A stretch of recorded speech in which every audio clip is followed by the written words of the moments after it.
भगवान निमिषारण्य के अंदर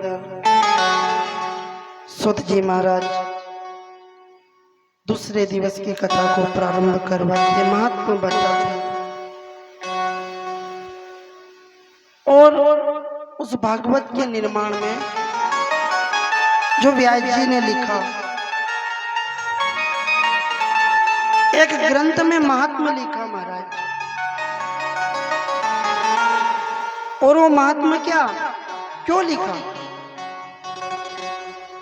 जो कथा लिखी जा रही है उसमें उसी का कथा का वर्णन होना चाहिए, पर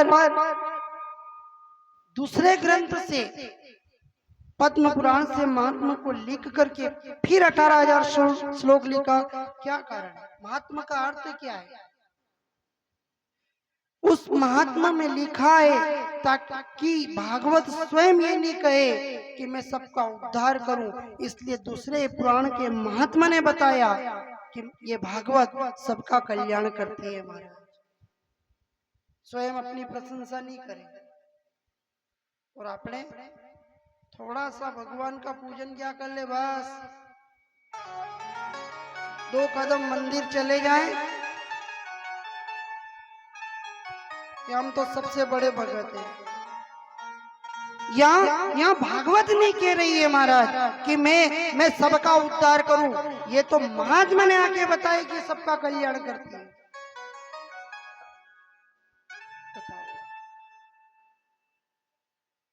और महात्मा क्या लिया?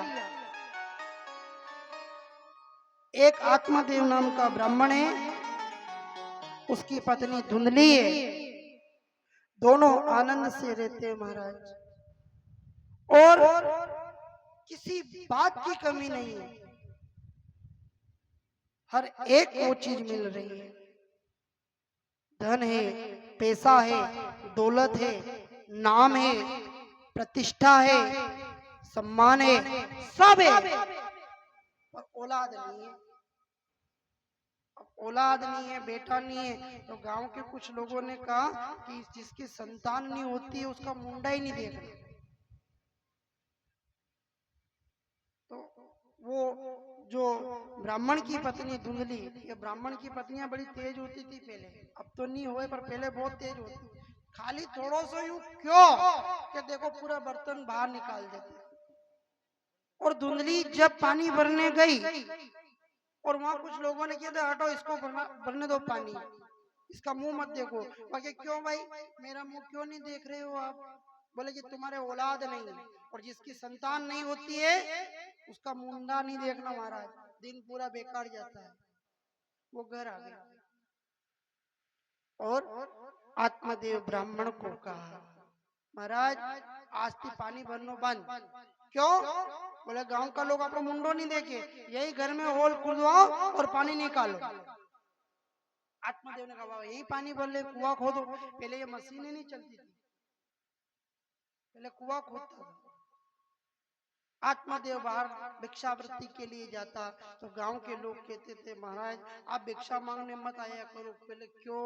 बोले कि आपके कोई संतान नहीं है, और जिसके संतान नहीं होती है उसको दान नहीं दिया जाता है। पुरानी रूढ़िवादी थी। ब्राह्मण ने कहा ठीक है नहीं आएंगे। समाज में गए तो आत्मदेव को सबसे पीछे बिठाए। क्यों? क्योंकि इसको आगे बिठा के करना क्या है, इसके मरने के बाद में इसका नाम चलाने वाला तो कोई है नहीं, तो इसको पीछे बिठा। आत्मदेव ब्राह्मण समाज से भी हट गया महाराज। और देखो जब आत्मदेव को लगा कि समाज से भी मेरा मान सम्मान नहीं है और पत्नी का भी नहीं है, उसके अंदर ही आ गया कि समाज को छोड़ दो, गांव को छोड़ दो। और क्यों छोड़े? अब तो शरीर ही छोड़ दो। ध्यान रखना, जिसके औलाद नहीं वे, आज भी होता है कई लोग जिसके शादी होने के बाद भी 10-10 वर्ष के बाद भी संतान नहीं होती है, तो कभी हनुमान जी को, कभी राम जी को, कभी कोई दूजवा वाला भाऊजी वे वटे कभी कहाँ संतान के लिए दौड़ते हैं, करते हैं ना मन। हनुमान जी के वहां चले जाओ, हे हनुमान जी अगर मेरे घर में लाड़ी के छोरो वही जाए तो मैं मन्नत करूंगा, जो भी है। खाली वेवा पूछ ले क्यों बेटा की क्या जरूरत है, लाड़ी बहू आ गई तुम्हें तो रोटी मिलेगी, उसको चिंता वो। बोले कि नाम चलाना वालों आगे चाहिए नहीं। अब क्या गारंटी कि अपना नाम चला दे।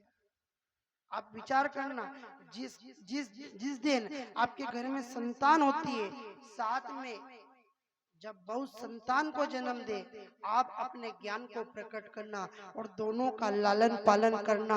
आप खुद निर्णय कर लेना, जब आपका बुढ़ापा आएगा तो आपकी संतान आपको उद्धार करेगी कि आपका ज्ञान आपको उद्धार करेगा। निर्णय कर लेना। हमारा कल्याण नहीं करने वाले, ज्यादा से ज्यादा कहीं करेगा, चबूतरों बना देगा, मूर्ति बना देगा, उस पर भी फिर पक्षी आकर के हाँ गंदगी करेंगे। कोई साफ करने नहीं जाएगा, उसको कोई नाम लेने वाला नहीं होगा। और तो और किसी ने आके कह दिया तो अपने परिवार में अपना मरियाबाद अपना फोटो भी है नहीं, सिपरा जी में बाई देगा, कसा था कहीं तभी भी भूल जाएगा। जहाँ ज्ञान प्रकट होता है ना महाराज, वो आपको अंत समय तक उद्धार कर देगा। आपका बेटा आपको मशान में जाके जला करके आएगा और फिर कहेगा कि अपने पिताजी और अपनी माँ के लिए गुलाब जामुन बनाओ। क्यों? क्योंकि वो चले। देखो आप ज्ञान प्रकट करिए। आत्मदेव ब्राह्मण की कथा है, ज्ञान को प्रकट करो आप। वहां ये कुछ भी काम नहीं आएगा। और देखो गुलाब जामुन मिठाई की अगर बात करें तो आप विचार करना कि जब हमारा जन्म होता है तब हम मिठाई खा पाते हैं क्या? बोलो, जन्म हो कि नाना को जन्म हो, क्या वो बालक का जन्म हुआ कि बेटी का जन्म हुआ, तो बताओ क्या वो घर के लोग, वो बाहर के लोग मिठाई ला करके हमारे जन्म पर हमारे मुंह में मिठाई खिलाएंगे क्या? खिलाएंगे भी कहीं नहीं करेगा। आपको जन्म चुपचाप लोगे तो भी अगर आप 2 मिनट 3 मिनट रोइंदा तो ठीक, नहीं तो कोई भी आया या नर्स आके ऊंधे टांगे करके आपकी थपथपी मार करके जन्म पर रुलाएगी महाराज, कहीं नहीं करेगा। रोई नहीं रो छोरो, गुंगो हो ही जाएगा, और गुंगा हो गया तो गड़बड़ हो जाएगी। इसलिए भी यूं यूं ऊंधे टांगा करेगा, यूं मारेगा, मिठाई नहीं खिलाएगा। और जब हम मरेंगे तो ये जमात जिमेगा, वह मिठाई आपड़े नहीं जिमाएगा। बताओ अपनों को मिठाई कहाँ मिली? ना हमारे जन्म पर हमें मिठाई मिली, ना मरण पे हमको मिठाई मिली, तो फिर ये प्रपंच हम क्यों करें? ये झंझट क्यों पाले मारे? कहाँ हमारी संतान हमको ढंग से पानी पिलाएगी, कि कहाँ हमारे परिवार मान सम्मान बढ़ाएगा? बताओ। इसलिए जो भी करेगा वो भगवान करेगा महाराज। आपके मरने के बाद में आपकी आत्मा का कल्याण अगर कोई करेगा तो वो मेरा गोविंद मेरा ठाकुर करेगा महाराज। बाकी तो सब प्रपंच है, सब प्रपंच है। जन्म मिला तब सब कहे हम तेरे साथ है भाई, और आया मरण का मौका सबने चिता में आग लगाई, और आग लगा के पीछे न देखे ऐसी सबको नफरत आई, ऐसी सबको। कहाँ है पैदा वो तो मंदिर छूटता है 7 दिन 5 दिन के लिए, सत्संग छूटता है 7 दिन 5 दिन के लिए। कि क्यों नहीं आए? बोले कि घरे सुतक वही गयो, छोरा के नानो यो नानी वही सुतक वही गयो, तो नहीं है भाई न मरिया फिर सुतक। ये संसार है, समझना। कथा 3 दिन की कथा ऐसी है, जोड़ेगी ये तार। मरने पे सुतक, जन्म में सुतक, तो बताओ हम कितने शुद्ध और कितने पवित्र होंगे? बताओ, विचार कर लेना थोड़ा सा। ज्ञान को जन्म देना, भले औलाद अपन पानी नहीं देगा तो नहीं देगा, लेकिन यो ज्ञान भव सागर से हमको पार लगा देगा। भव सागर से पार कर, तो वहां भी चांदी की गाय दो न सोना की गाय दो, वह काम नहीं आएगा। वहां तो अपने किए हुए कर्म और किया हुआ ज्ञान काम आएगा।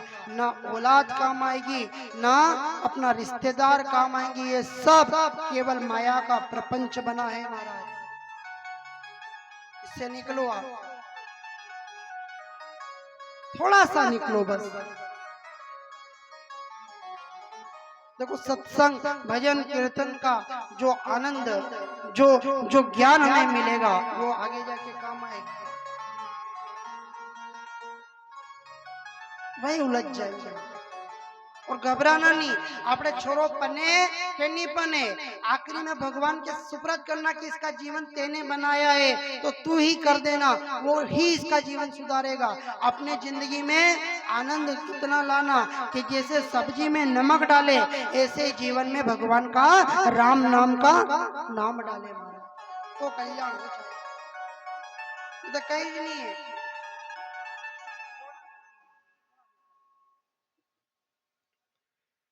नहीं तो कुछ नहीं है महाराज।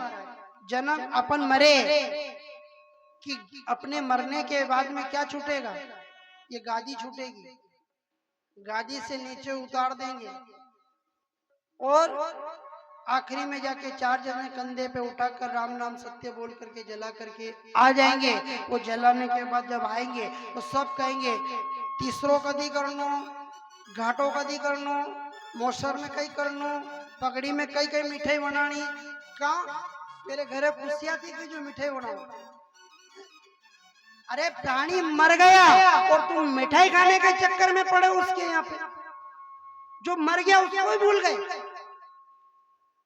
विचार करना है, इसलिए अपने मन को इतना समझाना, सुमिरन क्यों नहीं करे, क्यों रे मन सुमिरन क्यों नहीं करे, सुमिरन क्यों, सुमिरन क्यों नहीं करे रे मन रे, सुमिरन क्यों नहीं करे।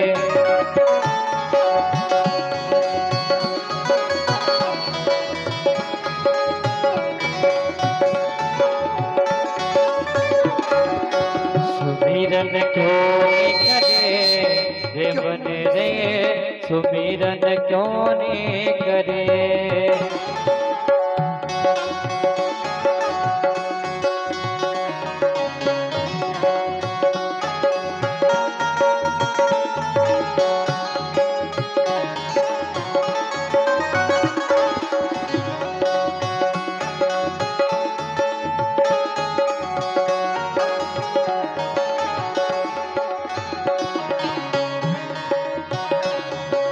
बेगम देश गयो रे मन मेरा,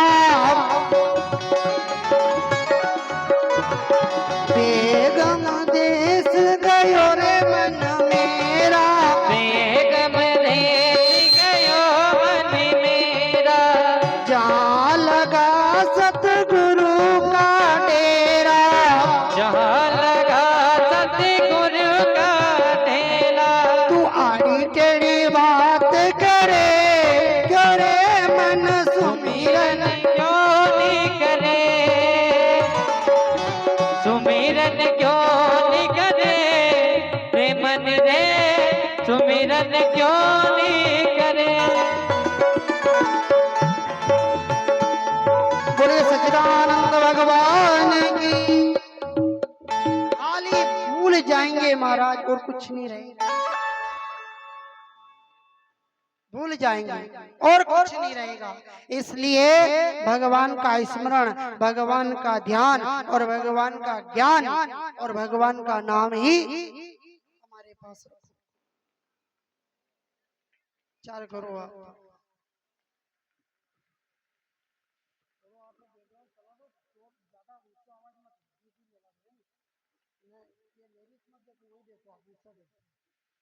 बोलिए सच्चिदानंद भगवान की, सांवरिया सेठ की, चार भुजानाथ की, द्वारकाधीश की। उसका काम वो करेगा, अपना काम अपने करेंगे। जरा गड़बड़ करी वो चल जाएगा और वो गयो के फिर सब खत्म होगा, है ना। ठीक है, चलो कथा में आ जाओ। आत्मदेव ब्राह्मण ने विचार किया कि अपने संतान नहीं है, तो जंगल में गया और जंगल में जाकर के जैसे वो आत्महत्या करने के उस एक कुएं के अंदर आत्महत्या करने के लिए जाता है, एक सन्यासी आकर ब्राह्मण को रोक देता है। वो कहते हैं महात्मा कि क्यों तुम जाति से ब्राह्मण लग रहे हो, कर्म से तुम ब्राह्मण लग रहे हो और एक ब्राह्मण होकर के आत्महत्या कर रहे हो। दूसरे को ज्ञान देने वाला खुद आत्महत्या करे। अरे साधु करे तो समझ में आए, सन्यासी करे तो समझ में आए, ग्रस्त के लोग करे तो समझ में आए, एक ब्राह्मण आत्महत्या कर रहा है। ब्राह्मण आत्मदेव ने सन्यासी महात्मा से कहा, महाराज आत्महत्या के सिवा मेरे पास और कोई रास्ता नहीं है। बोले क्या बात कर रहे हो? बोले हाँ, क्या परेशानी है? तुम्हारे पास में गरीबी है, आर्थिक स्थिति से परेशान हो गए, तंगी आ गई, क्योंकि आत्महत्या तो ये लोग करते हैं, या तो कर्ज वाले लोग आत्महत्या करे, या बैंक को लोन नहीं भरा है तो आत्महत्या करे, या फिर कोई उलट पुलट करता हुए वो आत्महत्या करे। अच्छे व्यक्ति आत्महत्या थोड़ी करते हैं। तो तेरा तेरा आत्महत्या करने का कारण क्या है? भगवान की कृपा से अगर तेरे पास सब है तो महाराज धन भी है, दौलत भी है, ईश्वर ऐश्वर्यता भी है, सब है, खाली औलाद नहीं है। औलाद नहीं है? बोले हाँ औलाद नहीं है महाराज। औलाद के लिए तो आत्महत्या कर रहा है? बोले हाँ, क्यों क्या करेगा संतान को लेकर? बोले महाराज संतान अगर होगी तो वो मेरा नाम करेगी, संतान अगर होगी तो वो मुझे पानी पिलाएगी, संतान अगर होगी तो मेरे को चिता में आग लगाएगी और मेरा मोक्ष करवाएगी। ये काम संतान करेगी। महात्मा ने कहा नाना पंडित ब्राह्मण देव तुम ऐसा क्या कर रहे हो, किस संतान के प्रभाव में पड़ रहे हो? वो संतान जरूरी है, हमारी संतान हमारा को उद्धार कर देगी, आवश्यकता है कि हमारे संतान हमारा नाम चलाएगी। बताओ आजकल की औलाद है नहीं, अच्छी पत्नी मिल जाएगी तो माँ बाप ने को नाम रखी भी दिल्ली बम्बई निकली जाए, वहां को पानी अधूर रह जाए, दाह संस्कार भी परिवार वाला कर भी खाली बैठवाने आए और कहीं भी नहीं। कोई कह दे तुम्हारे पिताजी का हो गया राम नाम तो बोले कि दिल्ली से आने में देर लगेगी, आप ही कर दो, बाकी का काम मैं संभाल लूंगा। बताओ क्या नाम करा संतानों ने? संतान कभी भी आवश्यकता नहीं कि वो हमारे हमको आज के युग में श्रवण कुमार मिल जाए जो कंधे पर बिठा करके माँ बाप को 4 धाम की यात्रा करवा दे, ऐसी संतान आज मिल जाए संभव नहीं है महाराज, ध्यान रखना। और ऐसी संतान अगर चाहिए तो अपने बेटे को मोबाइल देना बंद कर देना, टीवी के सामने बिठा करके गलत चित्र को दिखाना बंद कर देना। रात की 12 बजे अगर घर आए तो उसको डांट लगा करके अपने घर में संध्या के समय ही बिठा देना। आपका बेटा एक न एक दिन श्रवण कुमार जरूर बन जाएगा महाराज। नहीं तो रात 8 बजे लेट आएगा, नाना कटे क्यों तो बेटा? बोले कहीं नहीं, यही पास में था मंदिर में। अच्छा, दूसरे दिन 10 बजे आएगा, बेटा कहाँ गया था रे? बोले कहीं नहीं, यही चौपाटी पे था। वाह कोई बात नहीं, छोरा है थोड़ा घूम लेता है पास पास वालों के साथ। और वो रात की 12 बजे फिर तीसरे दिन आता है शराब पी करके, और आपके तो बेटा कहाँ गया था? कहीं नहीं, थोड़ी सी ले ली बस, वहां उधर कोने में सो जा, हाथ मत लगाना किसी चीज के। वो बैठ के सो गया। वो बेटा आपने वहां अगर रोकनी लगाई तो निश्चित रूप से समझ लेना कि आपकी संतान आने वाले समय में शराबी मवाली बन जाएगी, अय्यास और बदमाश बनेगी, जिसमें रावण का प्ररूप पूरी तरह से आ जाएगा महाराज। अपने को शुरू में ही आधी रात में बच्चे को घर में बिठाओ, टीवी के सामने बिठाओ तो अच्छे अच्छे चित्रहार दिखाओ, अपनी अपनी वो कहानियां सुनाओ। पुराने लोग दादा दादी की कहानियां सुनाते थे बेटो, उन्हें उन्हें राम की कथा सुनाते थे, उन्हें उन्हें भगवान की कथा सुनाते थे। बच्चों को लेकर के माताएं अपनी कथा में, ब्राह्मणों को कहना पड़ता कि बेटों को घर बिठाना, कथा में डिस्टर्ब कर दे।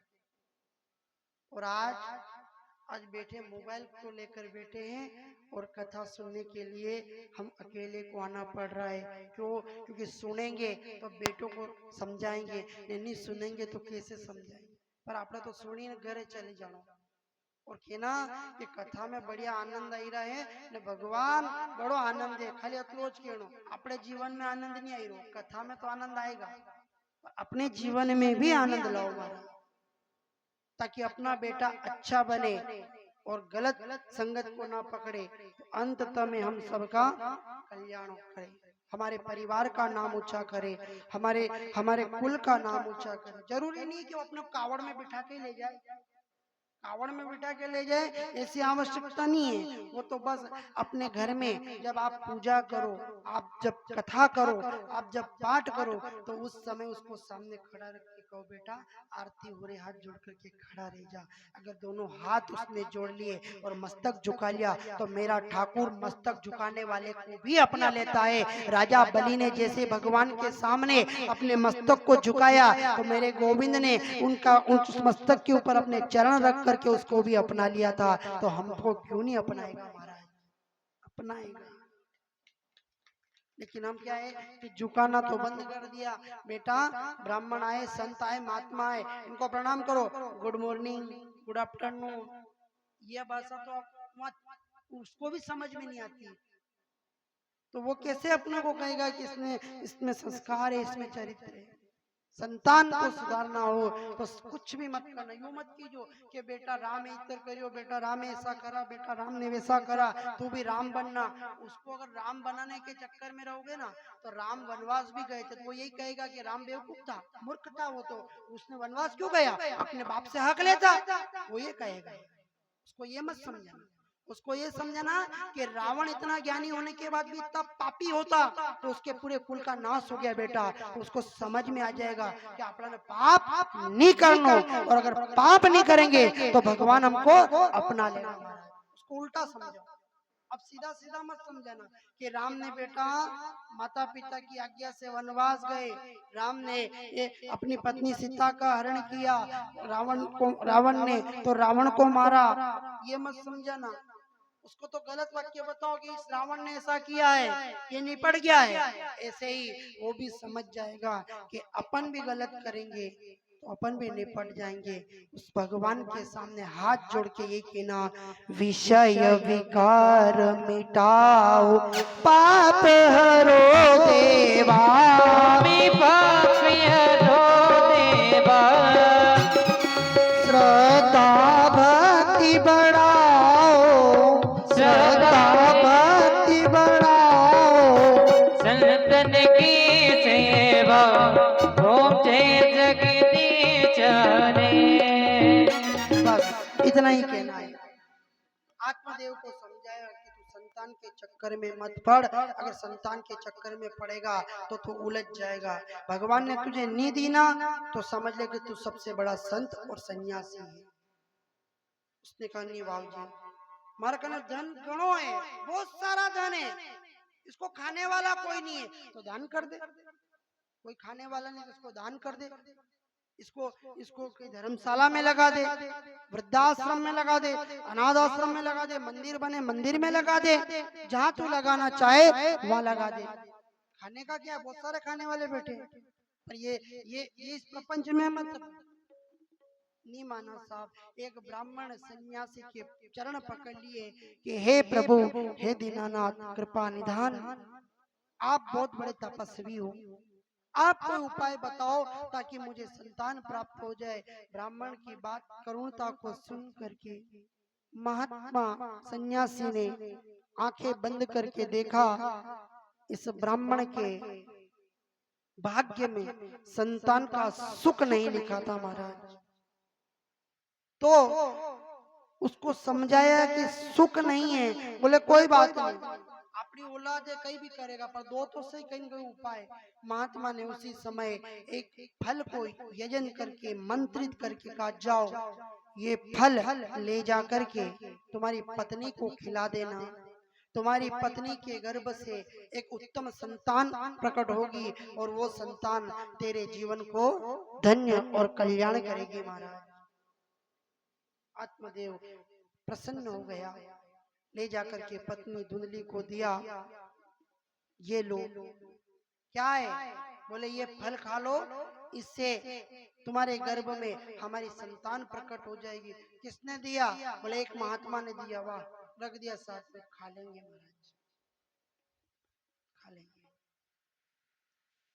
अब ब्राह्मण चला गया बाहर, इसके कोई अड़ोसी पड़ोसी कोई आया, वो आकर के बैठी। अब जहाँ पर पड़ोसी सही हो तो वो उसको सही ज्ञान दे सके, न पड़ोसी गलत मिल जाए तो अब वो नाली को कीचड़ में लड़ाई हो जाए, वटेज खत्म हो जाए। तेरा झाड़ू इधर निकल गया, तेरा कचरा इधर फेंका, तेने ऐसा करा, तेने विवाद हो जाए। न पड़ोसी सही हो तो महाराज गलत दिशा हो रही हो तो उसको भी सुधार दे। लेकिन वहाँ पड़ोसी गलत मिल गई उसको, उसने कहा कि क्या हुआ, क्या परेशानी? बोले मेरे पति ने एक फल दिया, इस फल को मैं खाऊं और मेरे संतान प्रकट हो तो कि क्या दिक्कत है? बोले परेशानी तो यह है कि मैं पहली बात तो ब्राह्मण की पत्नी हूँ और ब्राह्मण के घर में मैंने जन्म लिया, और इसमें अगर मैंने गर्भ में धारण कर लिया तो गर्भ धारण में स्त्रियों को खाने के लिए कुछ चीजें वर्जित की जाती हैं। क्या? मीठा मत खाओ, वो मत खाओ, नमकीन मत खाओ, मिर्च वाला मत खाओ, मसालेदार मत खाओ, वैसा मत खाओ। घना गर्भवती स्त्री का भागवत में बहुत बड़ा नियम बताया है, और उसमें नियम ये बताया कि जो स्त्री गर्भवती होती है उसको संध्या के समय में भोजन नहीं करना।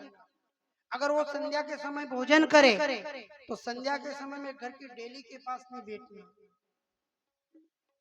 संध्या के समय और रात के समय में कोई भी गर्भवती स्त्री होती है उस गर्भवती स्त्री के ऊपर किसी बाहर के पुरुष की दृष्टि ना पड़े। ये भागवत के अंदर वर्णन है। और उसके बाद भी आप वहां पे रात में आप तामसी व्रती के भोजन नहीं कर सकते हैं, भगवान का भजन करो। और एक चीज ध्यान रखना कि जो नारी गर्भवती होती है उसके घर के कक्ष के अंदर ये गंदे गंदे चित्र नहीं लगाना, ये गंदे गंदे फोटो नहीं लगाना। आप कुछ मत करो, एक पलंग रखा है, उस पलंग के साइड में एक अच्छा सा टेबल रखो और उसमें मेरे ठाकुर को बिठाओ और रोज उस ठाकुर को आप देखो और वो ठाकुर आपको देखेगा।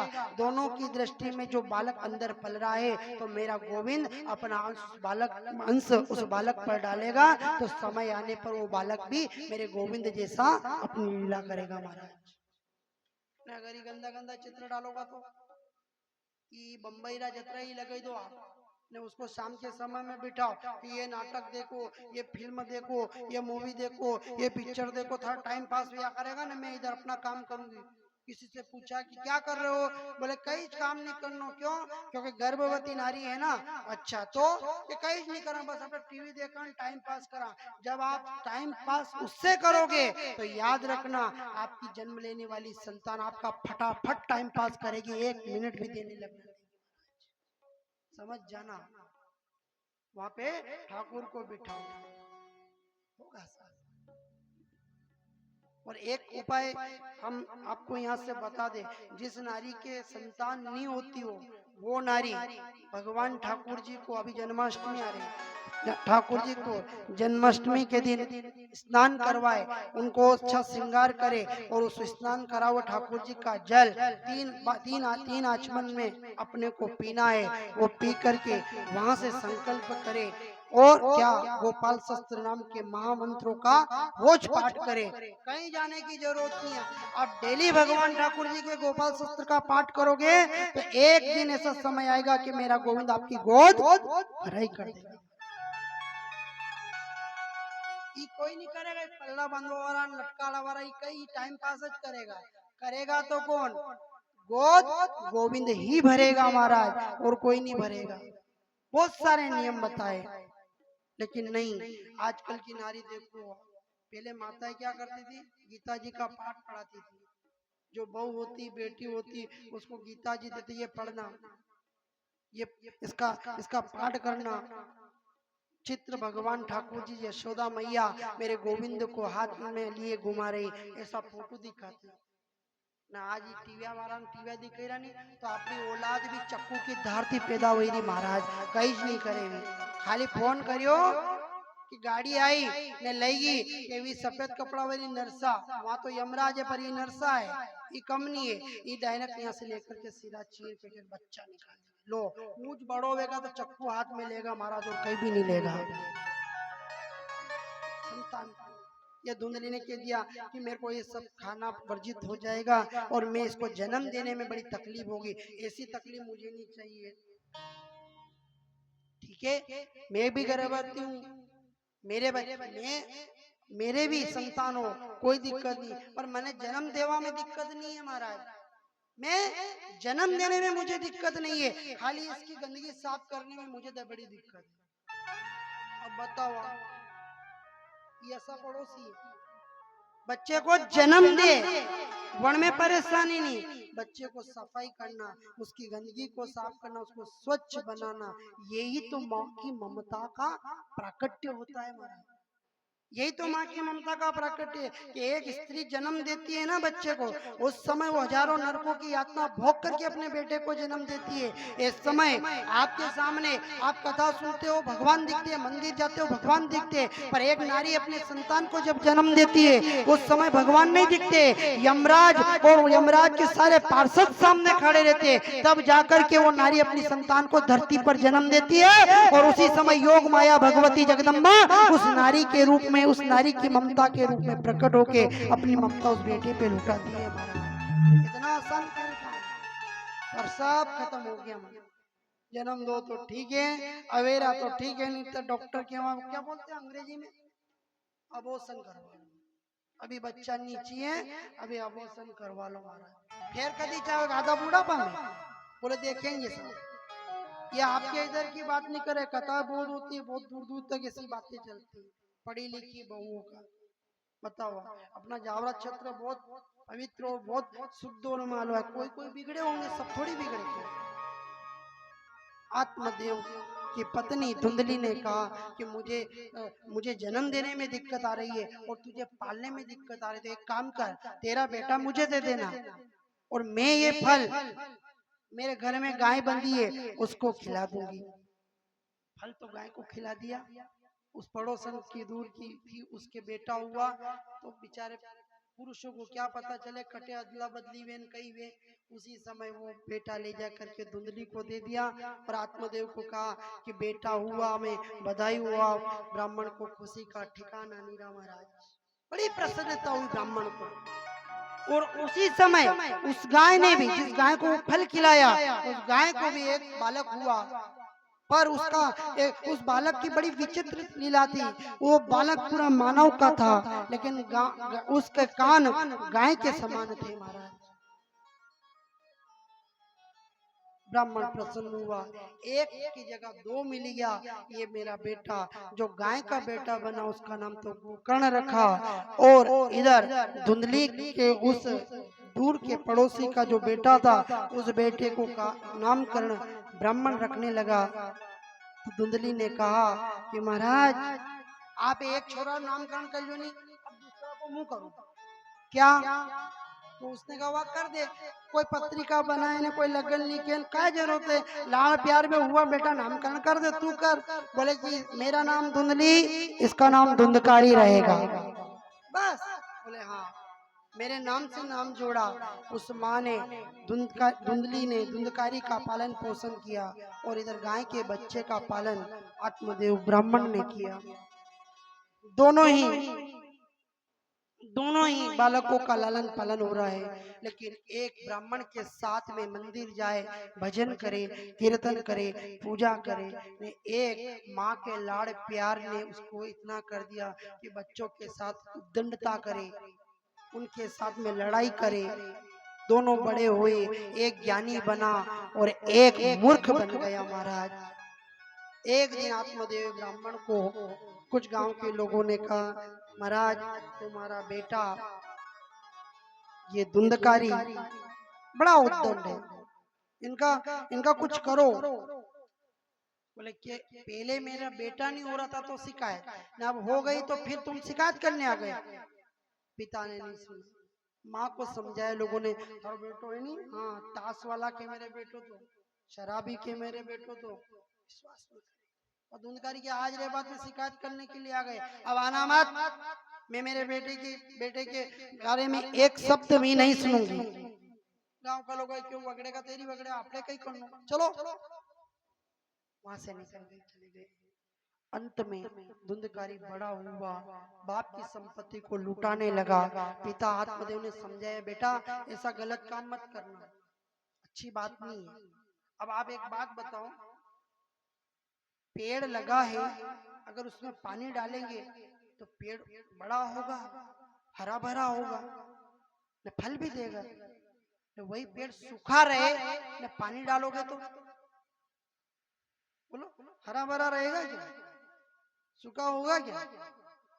वो कितना पानी डालो वो तो सूखा का सूखा ही रहेगा। ऐसे ही अगर धुंधकारी को बचपन में समझाते तो शायद धुंधकारी एक अच्छा बालक बन जाता, लेकिन धुंधकारी बड़ा हुआ फिर ही कह रहा कि बेटा अस्तर नहीं करनो, बेटा अस्तर गलत काम नहीं करनो, गलत जगह नहीं जानो। बताओ, फिर वही बात आ गई, शर्म होगी, शर्म नहीं होगी ने बात बात पर बेटा बाप को आंख दिखाएगा, ऐसा कलयुग आएगा। विचार करो, आंख दिखाएगा। ये गलती अपने लोगों की और अभी भी अपनी संतान कहीं बिगड़ रही ना, दूसरों की नहीं। दूसरे को क्या फर्क पड़ा बिगड़ने का और सुधारने का? सुधरेगा तो भी अपने से ही सुधरेगा और बिगड़ेगा तो भी अपनों से ही बिगड़ेगा। हमारा माहौल ही ऐसा, इसलिए कहा है मूर्ख बंदे क्या रखा है जग में तेरा अमूल।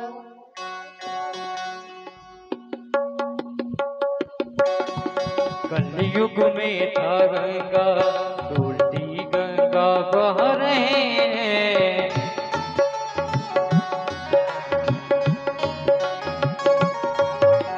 कलयुग में कैसे उल्टी गंगा बह रहे हैं।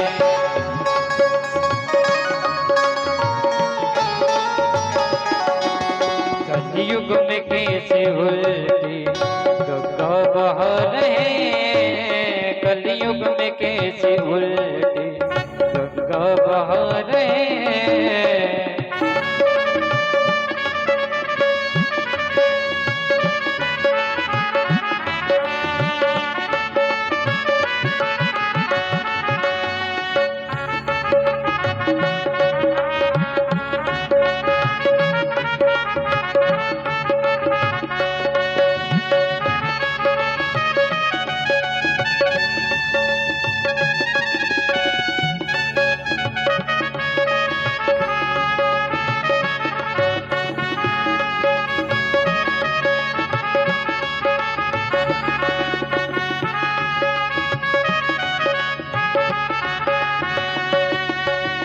पहले तो एक रावण और थी एक सीता।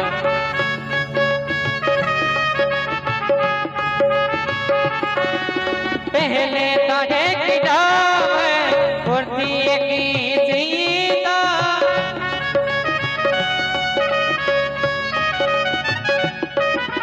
अब हर गली गली में रावण बता रहा है।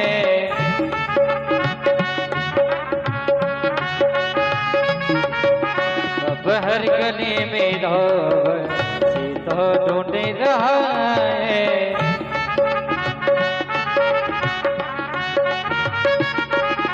कलयुग में रावण गंगा बहा रहा है।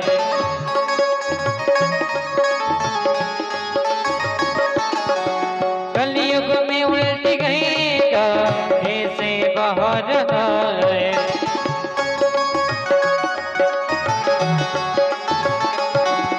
कलयुग में उल्टी गंगा रावण बहा रहा है।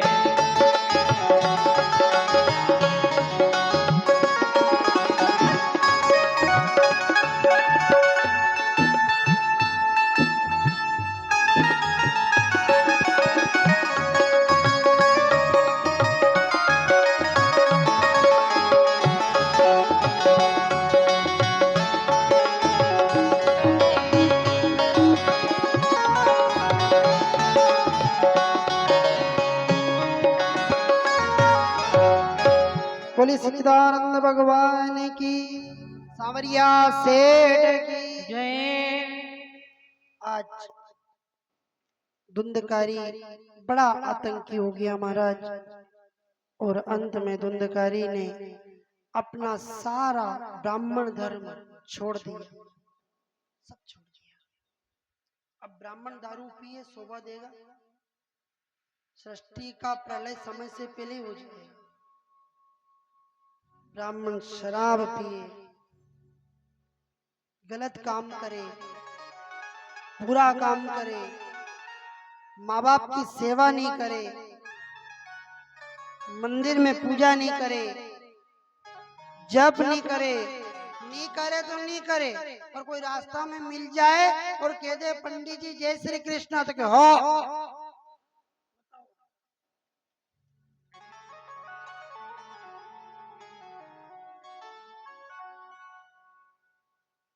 माला नहीं फिरे तो मत फेरो, संध्या वंदन नहीं हो तो मत करो।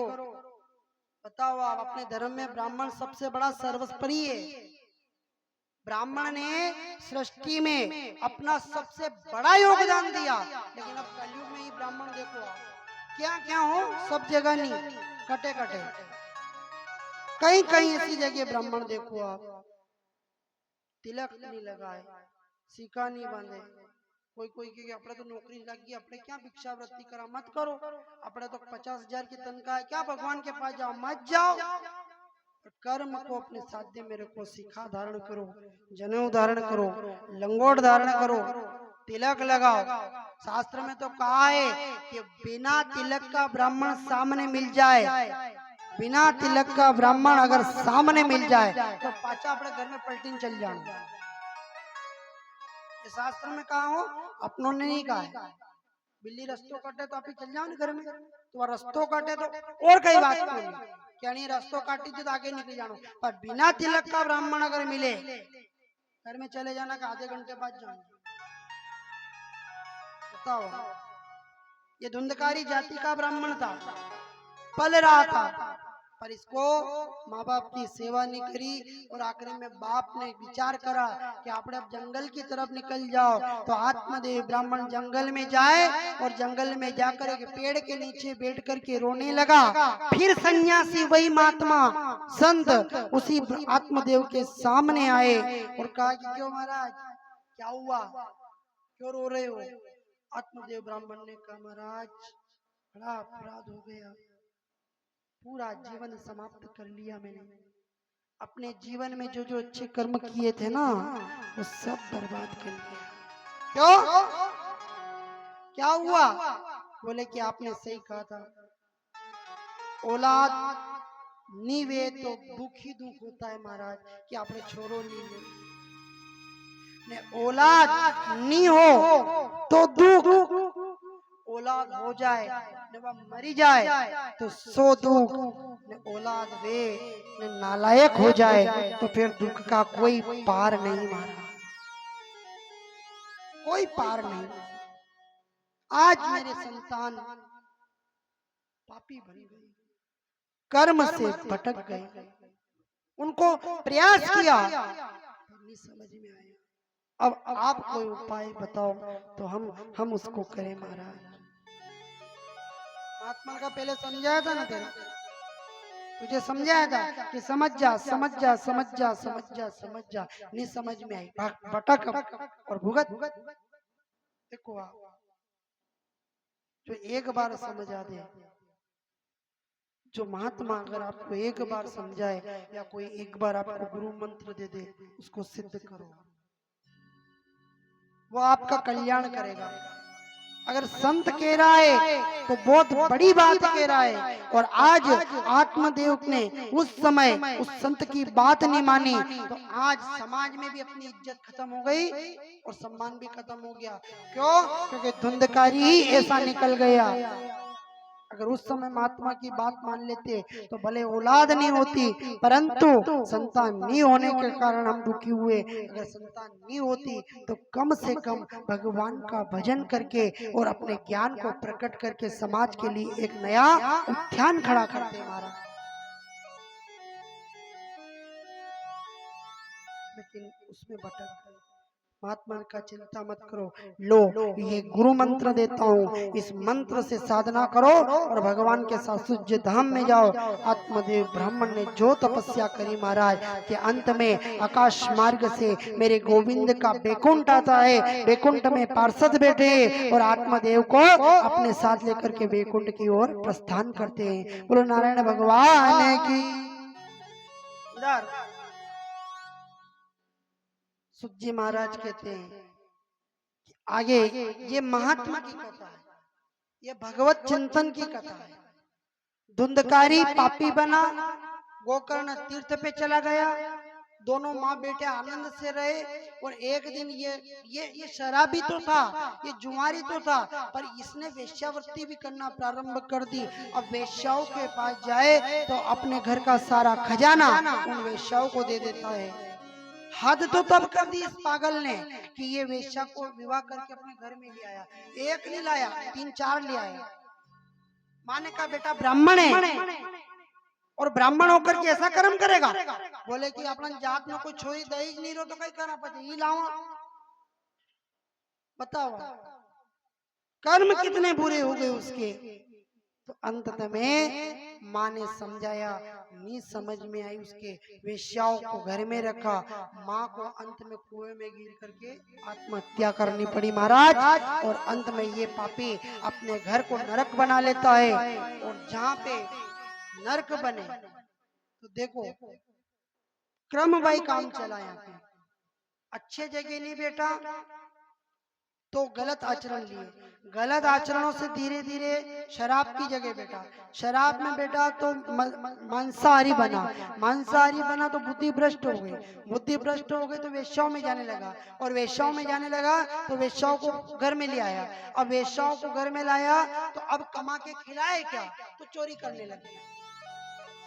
चोरी करी, राजा के यहाँ पर रानी का मनियारी का हार था, उस हार को चुरा करके वेश्या को दिया। वेश्या ने कहा ये मनियारी का हार है और ये रानी का है, और राजा को पता चलेगा और इसको पकड़ेगा तो ये कहेगा कि हमने तो वेश्या के लिए चुराया है, तो अपन भी निपट जाएंगे। तो क्या करे, बोले ये माल भी अपड़ो वही जाए, इसको मार करके यहाँ से भाग जाए। उस धुंधकारी को पलंग पर बांध करके उसको खूब मारा, नहीं मरा, पापी था ना, मरेगा नहीं, उसको खूब मारा, नहीं मरा। गरम गरम अंगारे उसके मुंह में डाले, फिर भी नहीं मरा। आखिरी में गरम गरम सलिया करके उसकी आंखें फोड़ के उसके गले में उतार दिया, तब जाके वो धुंधकारी मर गया। मरने के बाद में चारों वेश्याएं अपना धन लेकर के चली गई। ये वेश्या चली गई महाराज। और अब यहाँ पर धुंधकारी क्या बना, भूत बन गया। भगवान ने कह दिया ये अपने लायक नहीं, मेरे नाम की कोई कुर्सी नहीं है। क्यों? क्योंकि इसने ना तो कभी दान किया, ना कभी धर्म किया, ना कभी पुण्य किया, ना कभी जागरण करी, ना कभी सत्संग किया, ना सुंदरकांड करी, ना मंदिर में उसने कभी अपना योगदान दिया, ना कथाओं में योगदान दिया। टांग खींचने का काम किया इसने और कुछ नहीं। ये नहीं करना ने, वो नहीं करना ने, ऐसे क्या होगा ने, उससे क्या होगा ने, डंडे लेकर लोगों को मारकर डराना ने, अपने पद प्रतिष्ठा से लोगों को डराना। ये काम किसका है? ये धुंधकारी का तो है। बताओ ये काम कौन करे? धुंधकारी करता है। जगह नहीं है भगवान के वहां पे, बस इतना समझ नहीं तो एक छोटा सा उदाहरण समझ लेना आप। एक बच्चा जब गंदगी कर देता है तो वो गंदा बच्चे को माँ गोद में बिठाएगी क्या? बोलो, पहले उसको धोएगी, साफ करेगी, अच्छा स्नान कराएगी, फिर अपनी गोद में बैठेगी। नहीं तो गंदी संतान को नहीं बिठाती।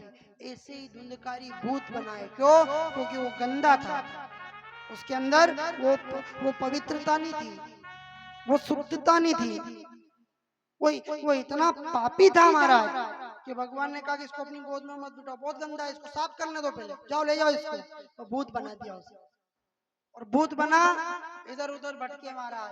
कोई मेरे को बचाओ, कोई मेरा उद्धार करो, कोई मेरा कल्याण करो, कोई मेरी रक्षा करो। ये आत्मा है नहीं शरीर में। ये तो सीटी है, हमारे गांव में बहुत आती है। ढोल वाद्यों का यूं धुजवा लगी जाए, बहुत है।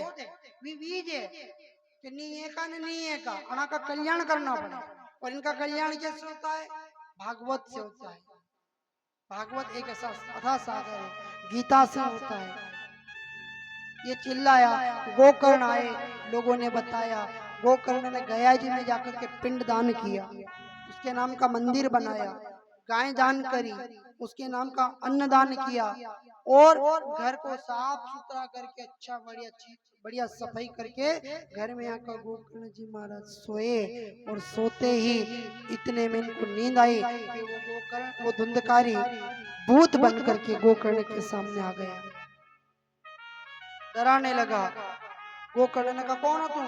बोले मैं तेरा भाई धुंधकारी हूँ। धुंधकारी?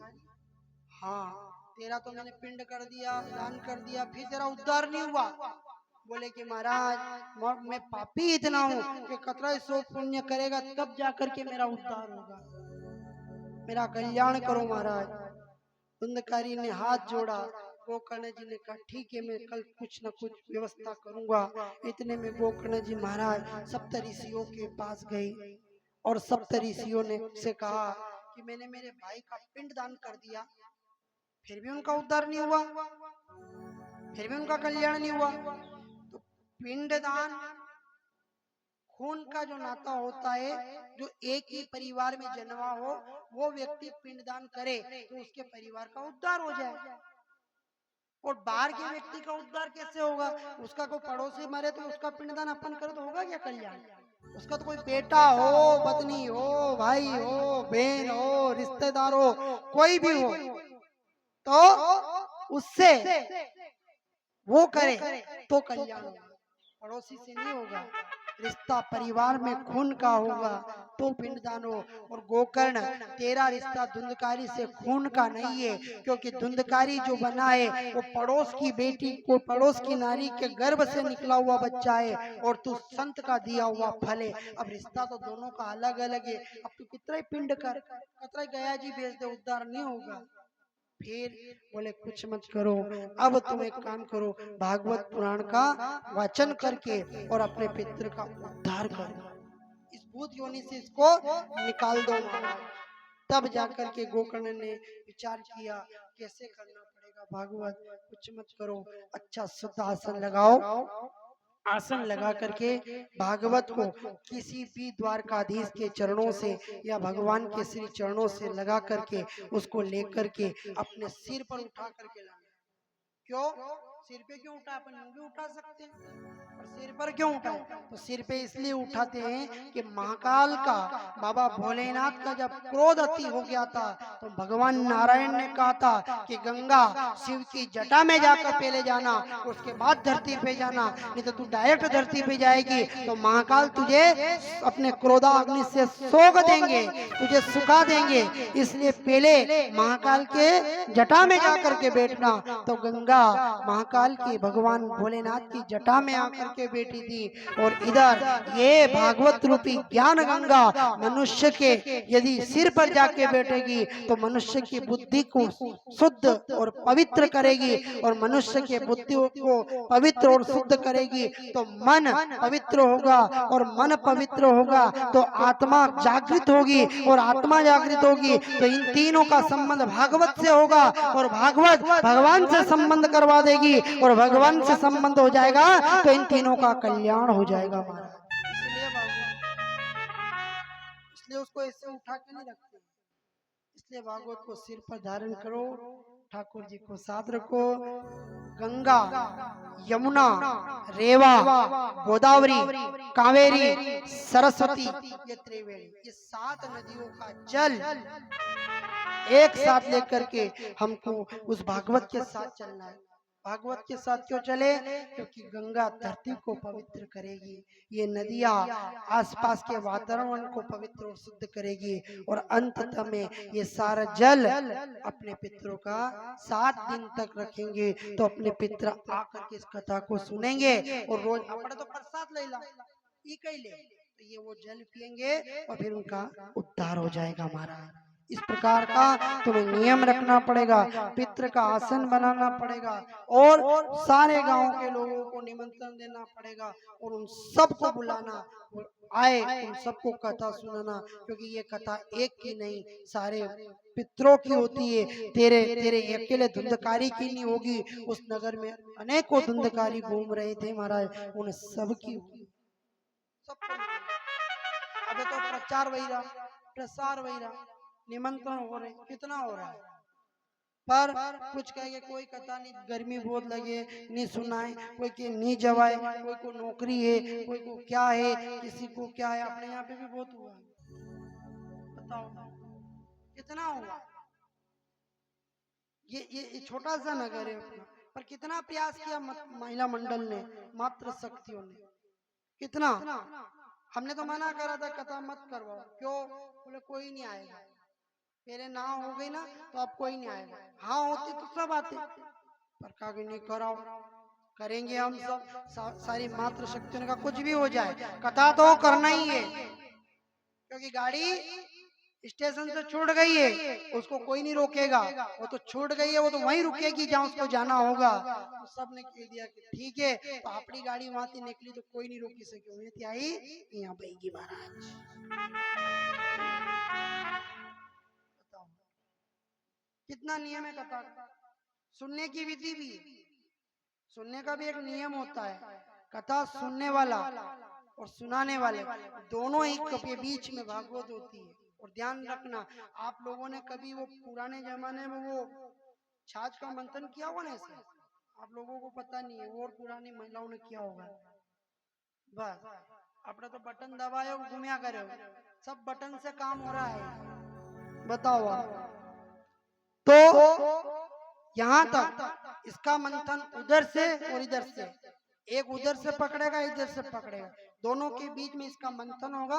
और जैसे अपन फटे हुए दूध से छाछ निकाल के उस छाछ से दही मक्खन और घी तक निकाल लेते हैं, तो बताओ वो फटा हुआ दूध इतना कुछ दे देता है, तो हमारी मैया भागवत मैया मंथन करेंगे तो क्या गोविंद को प्रकट नहीं करेगा? बिल्कुल करेगा महाराज, पर करेगा, करने वाला जहां तक हो सके तो मंथन करना। सुनने वाला एक तो सुनने वाला वो होता है कि जैसे कि घर पे लड़ाई हो गई हो तो बैठ जाओ, एक वो होता है जो नींद आ रही हो तो आके बैठ जाओ टाइम पास, एक वो होता है कि चलो देखा तो सही कसो मनोरंजन है।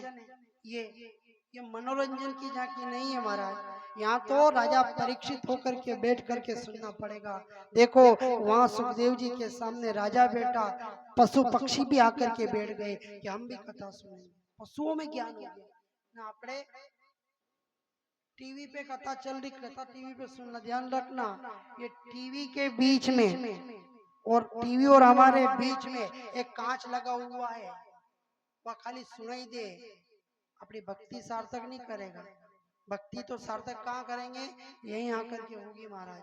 और जहाँ भक्ति सार्थक करनी होगी वहां पर भगवान के सामने बैठ करके उस सत्संग को सुन करके मनन करना, वहां कुछ भी नहीं है, श्रवण करो। टीवी का तो चलेगा, टीवी में तो अलग ही बात है। कल बता था टीवी लाइट गई कि आपका अभिषेक अधूरा, लाइट गई कि अपना कथा सुनना अधूरी। वो हमें प्रेरित करते हैं, वो हमें हमें ज्ञान देते हैं महाराज, वो हमें समझाते हैं। ध्यान रखना, गोकर्ण जी को समझाया भागवत में ब्राह्मणों को भोजन करवाओ, ब्राह्मणों को दान दो, इस कथा को सबको सुनाओ, देवताओं की स्थापना करो। 7 दिन का नियम है, पलंग पे मत सो, पलंग पर मत बैठो, ऊंचे स्थान पर मत बैठो। एक समय आपको ज्यादा नींद आ जाए तो एक समय भोजन करो, नहीं हो तो दोनों टाइम करो, फिर भी नहीं हो तो तीनों टाइम करो। पर भोजन में जितना ध्यान जाए इतना भजन में भी ध्यान जाना चाहिए। कि 7 दिन तक कथा चल रही है, हमें बस भगवान का ध्यान करना, भगवान की पूजा करना, भगवान के सिवा हमें 7 दिन तक कुछ नहीं करना। एक व्यक्ति घर पर कोई मर जाए तो अपना ध्यान 12 दिन तक रहता है ना उधर, बोलो 12 दिन तक रहे, धूप टाइम से लगना, दीपक टाइम से लगना, कोई मेहमान आए तो समय पर कोई ध्यान नहीं रहे, कोई नौकरी का ध्यान रहे ना, कोई खेती का ध्यान रहे, कुछ नहीं रहे। पूछो तो कि आज घरे फलाना मरी गया, नहीं आएगा 12 दिन तक, करे ना। 12 दिन तक उस प्राणी के निमित्त हम कर्म करते हैं कि ये प्राणी वेतरणी पार कर ले। इसी प्रकार अगर अपन मरे हुए के लिए करें तो अपने जिंदा के लिए 7 दिन तक अपन इसका ध्यान और इसका चिंतन क्यों नहीं करें। अगर इसका चिंतन और ध्यान करेगा तो भगवान हमारा भी ध्यान और चिंतन करेगा। हमारा इसके सामने बैठ जाओ और एक ही प्रार्थना करो, क्या? जो ध्यावे फल पावे, दुख बिन से मन का। स्वामी दुखी बिन से मन का, श्रद्धा भक्ति बढ़ावे, श्रद्धा में जगावे, संतन की सेवा स्वामी जय जगदीश हरे। बोले सच्चिदानंद भगवान की जय, सावरिया सेठ की, जय, द्वारकाधीश की, जय, साकार भुजानाथ भगवान की, जय, अम्बे जगदम्बे मात की जय। केवल ध्यान। गोकर्ण जी ने सही किया, सब लोगों को निमंत्रण दिया, सबको बुलाया और सबको कथा सुनाई। धुंधकारी को एक बांस के अंदर बांध करके रख दिया 7 गिठान के माध्यम से और कहा यहाँ बैठे रहना, 7 दिन तक इसी से आगे अलग मत जाना। 7 दिन तक गोकर्ण जी महाराज के आदेश पर वो भूत प्रेत उस बांस के अंदर बैठ गया जाकर महाराज। और अंत में गोकर्ण जी महाराज ने आसन पर बैठ करके कथा का श्रवणपान कराया। पहले दिन की कथा में धुंधकारी की वो पहली गठान फूटी, दूसरे दिन की दूसरी गठान फूटी, तीसरे दिन की तीसरी, चौथी, पांचवी, छठी और 7वें दिन धुंधकारी जो भूत बना था वो एक देव रूप बन करके सामने प्रकट हो गया महाराज। और अंत में धुंधकारी के लिए ऊपर से विमान आते हैं, उसको बिठा करके भगवान के सासुज्य धाम को पहुंचाते हैं। और अंत में जब गांव के लोगों ने गोकर्ण से पूछा, महाराज एक बात बताओ, खाली एक कथा हुई, हमने भी तो सुनी, तो हम कथा नहीं सुन रहे क्या? सुनी तो है पर अपनी कथा का स्तर है, कदी यूं कदी यूं कदी यूं कदी यूं कदी यूं कदी यूं कदी यूं। वो एक स्थान का पेड़ नहीं है, अपना वो ध्यान और वो चित्त खत्म हो गया। एक चित्त होकर के भगवान के सामने सुप्रद होकर के अगर कथा को सुनोगे तो उससे हमारा कल्याण होगा। कथा सब देती है हमारा, क्या मांगो आप? धन मांगोगे तो मिलेगा, सम्मान मिलेगा, शोहरत मिलेगी, दौलत मिलेगी, प्रतिष्ठा मिलेगी, मिलेगी सब। आप ले तो सही, आप इसको लेना सीखो। सारे गांव वालों को फिर बिठाया, फिर गोकर्ण जी ने कथा सुनाई, फिर सारे गांव के लोगों का कल्याण हुआ। अंत में गोकर्ण जी का भी कल्याण हुआ। इस तरह सुध जी महाराज सोनकादिकों को कथा सुनाते हैं। अंत में सोनकादिक महात्माओं ने कहा, महाराज ये कथा खाली यहाँ रही थी कि आगे भी गई थी? बोले हाँ आगे भी गई थी। कहाँ? बोले कैसे? कि एक समय की बात है जब महाभारत का युद्ध समाप्त हो गया और उस महाभारत के युद्ध में 5 पांडव जीते और जीतने के बाद में जब उनका स्वदागमन हो गया तो वहां पर अभिमन्यु का बेटा युधिष्ठिर का पौत्र, युधिष्ठिर जी का पौत्र परीक्षित उस राज सिंहासन को संभाले। और राजा परीक्षित अपने हस्तिनापुर को चारों तरफ व्यवस्थित स्थान पर सब लोगों का ध्यान दे महाराज, सभी का। राजा परीक्षित ने, राजा हो तो भी ऐसा कि ऊंच नीच और भेदभाव नहीं होना चाहिए महाराज। राजा का ध्यान सब तरफ था। एक दिन राजा परीक्षित जंगल में पशु पक्षियों की चिंता युक्त देखने के लिए गया। जंगल से कहीं बाहर आगे निकल गया, देखा एक बूढ़ा, एक भयानक पुरुष हाथ में मूसक नाम का डंडा लेकर एक गाय को भी मार रहा और एक बैल को मार रहा। बेल के 3 पांव टूट गए। चौथा वो पुरुष उस बेल को तोड़ने ही वाला था कि इधर राजा परीक्षित ने आकर के हाथ पकड़ लिया। रुको, क्यों मार रहे हो इस गाय को? क्यों मार रहे हो इस बेल को? क्या दोष है इसका? अरे महाराज, इसका कोई दोष नहीं है, ये तो मेरा स्वभाव, मेरा कर्म है।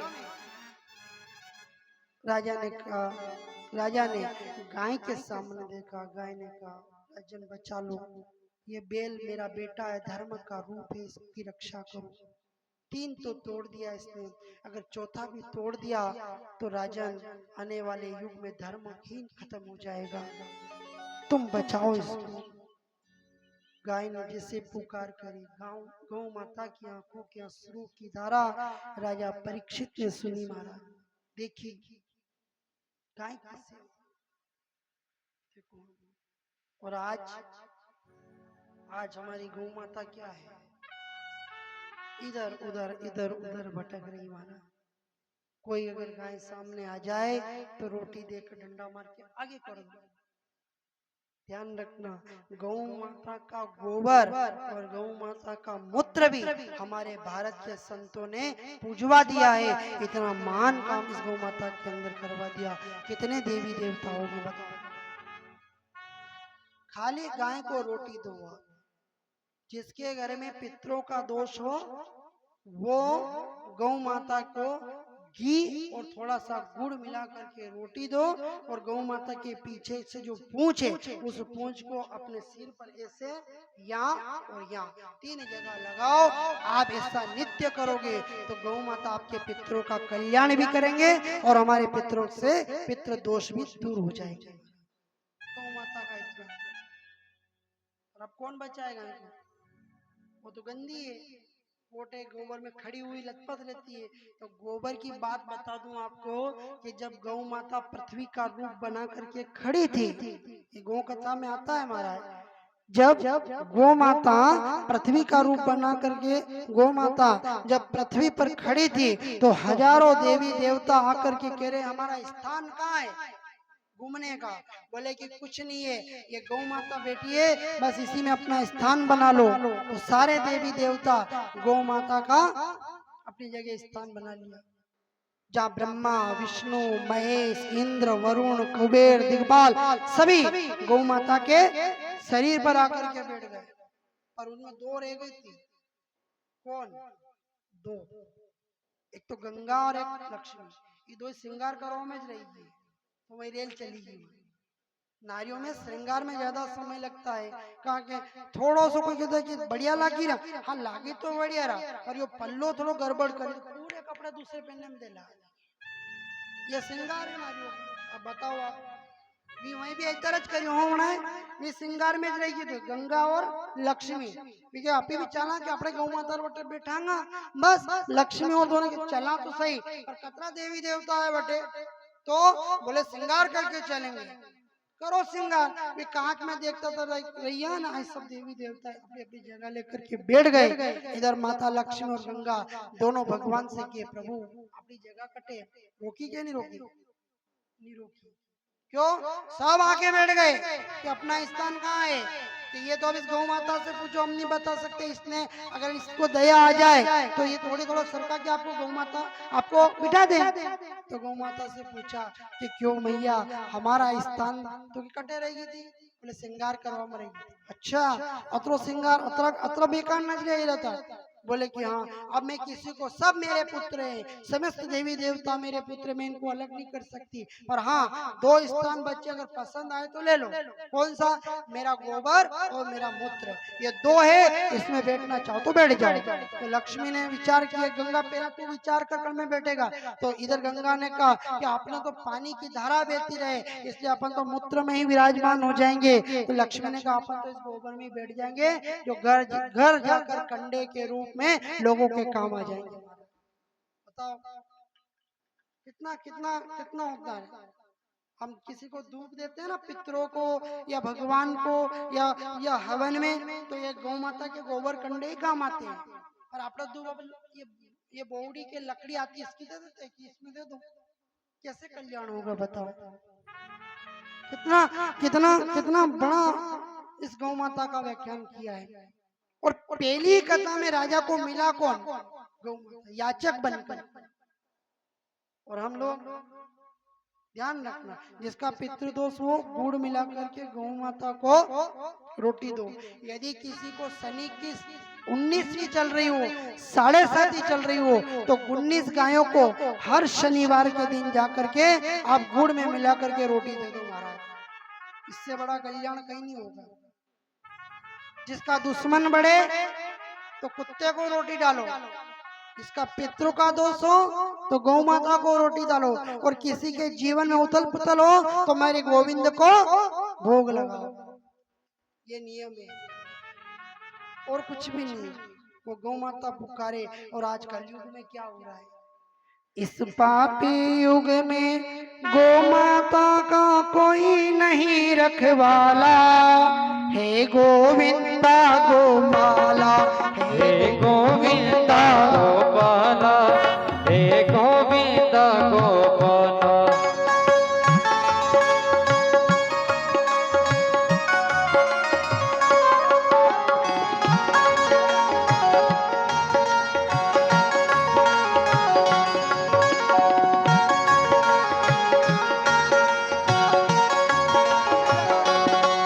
इस पापी युग के गौ माता का कोई नहीं रखवाला, हे गोविंदा गोपाला, हे गोविंदा गोपाला।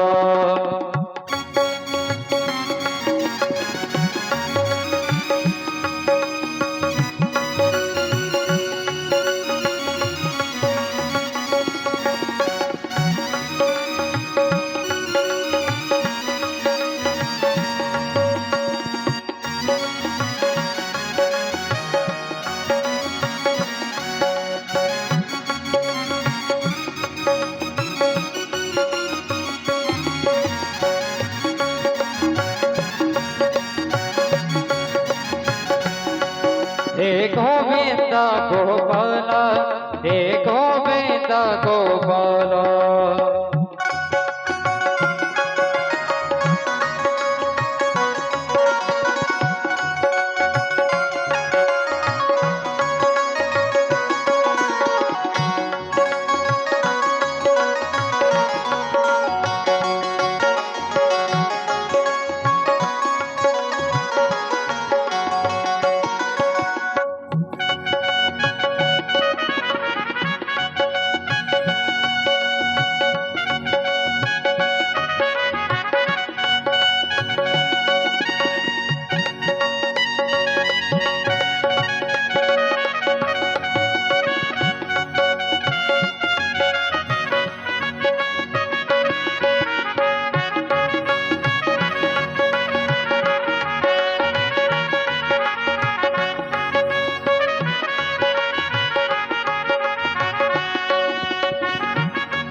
इस पापी युग में गौ माता का कोई नहीं रखवाला, इस गौ माता में कोई नहीं रखवाला, हे गोविंदा गोपाला, हे गोविंदा गोपाला।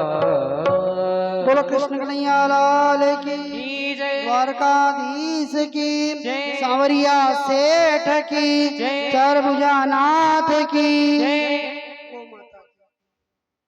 राजा ने कलयुग को समझाया।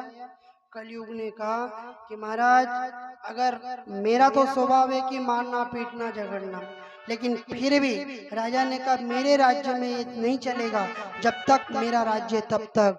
तब कलयुग ने हाथ जोड़कर राजा से कहा महाराज एक काम करो, आप मेरा कोई स्थान निर्धारित कर दो कहीं पे, जहाँ आपको लगे वहाँ मेरा स्थान निर्धारित कर दो।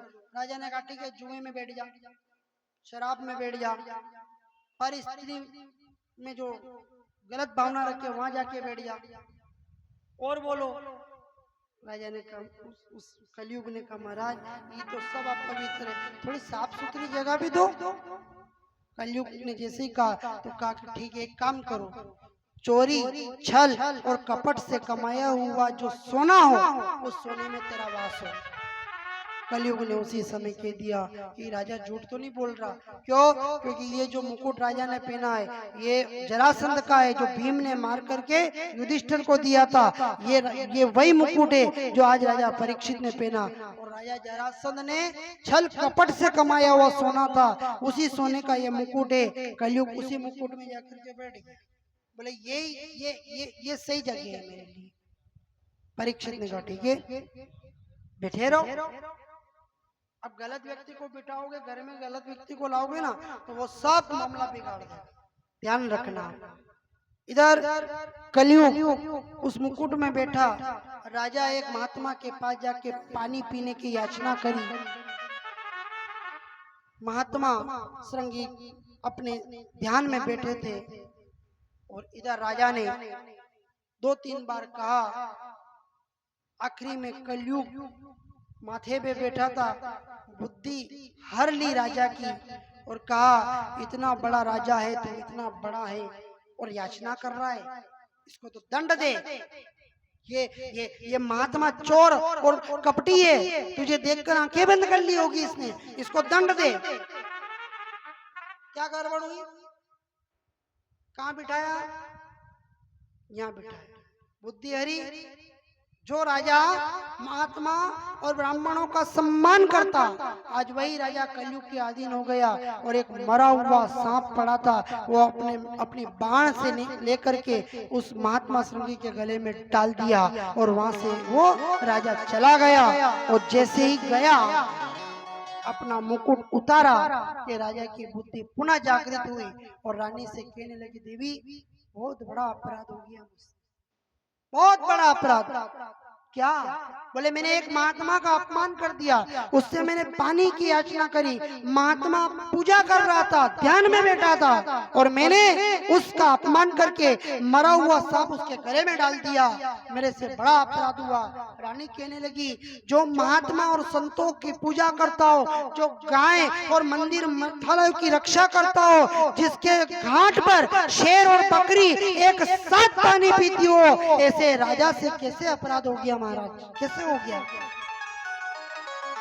गलत बिठा। ध्यान रखना, अपने घर में गलत व्यक्ति को मत बिठाना और अपने भी गलत जगह नहीं बैठना। नहीं तो ये बैठने वाली ही कथा है कि राजा ने कलयुग को माथे पे बिठाया और राजा को भुगतना पड़ा महाराज। क्या? इधर जैसे महात्मा श्रृंगी के गले में मरा हुआ सांप था कि इधर कुछ बालकों ने जाकर के महात्मा के बेटे समीर ऋषि से कहा, हे बालक, हे महात्मा समीर, तुम्हारे पिता के गले में किसी राजा ने एक मरा हुआ सांप डाल दिया।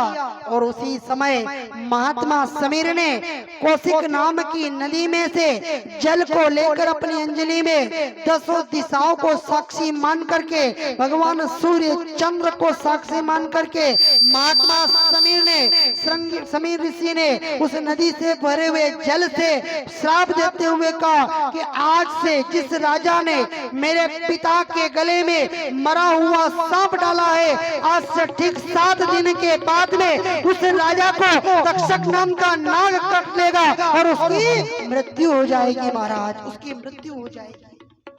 जैसे ही श्राप दिया, महात्मा समीर पिता के पास आया, सांप को अलग किया। पिता जागे, बोले क्या हुआ? बोले पिताजी, आपके गले में कोई राजा ने मरा हुआ सांप डाल दिया था। कितनी तपस्या, कितना ध्यान था उनका, बताओ। मरा हुआ सांप डाल दिया, महात्मा को पता नहीं चला। उनका ध्यान कितना प्रबल था, उसको सच्ची भक्ति कहते महाराज। ना अपने पूजा भीतर करा, थोड़ी सी पूजा करी, फिर घर में गए, थोड़ा सा दूध दही चढ़ाया भगवान को, फिर घर की तरफ ध्यान दिया, अपने से पूजा। ये पूजा है। चढ़ाने में भी हम समय नहीं, फूल चढ़ाने में भी खाली रखियो है, बस उसको भगवान को सुप्रत करना। वो ध्यान करने की तो बहुत बड़ी बात है, खाली भगवान को चढ़ाना। और वो भगवान को चढ़ाया, फिर गया। जाकर के फिर आया। पंडित जी कह रहे क्या बात हुई? बोले कुछ नहीं, देख रही थी बिल्ली तो नहीं घुस गई, कोई लड़ तो नहीं रहा, कोई आया नहीं। कितना ध्यान करो महाराज, बताओ, विचार करो, ये पूजा होती। महात्मा को पता ही नहीं चला। फिर कहा कौन था? बोले कोई राजा था। महात्मा ने ध्यान से देखा, वो राजा कोई और नहीं, वो राजा हस्तिनापुर का सम्राट है, परीक्षित है, पांडवों का वंश है। उसी समय वहां से दौड़ते हुए महात्मा गए हस्तिनापुर के द्वारपालों से जाकर कहा जाओ तुम्हारे राजा से कहो कि वहाँ एक महात्मा मिलने के लिए आया है। और इधर ये राजा बड़ी चिंता में था महाराज। इधर जैसे ही द्वारपाल राजा के पास जाके कहने लगे राजन बाहर कोई महात्मा आपसे मिलने के लिए आया।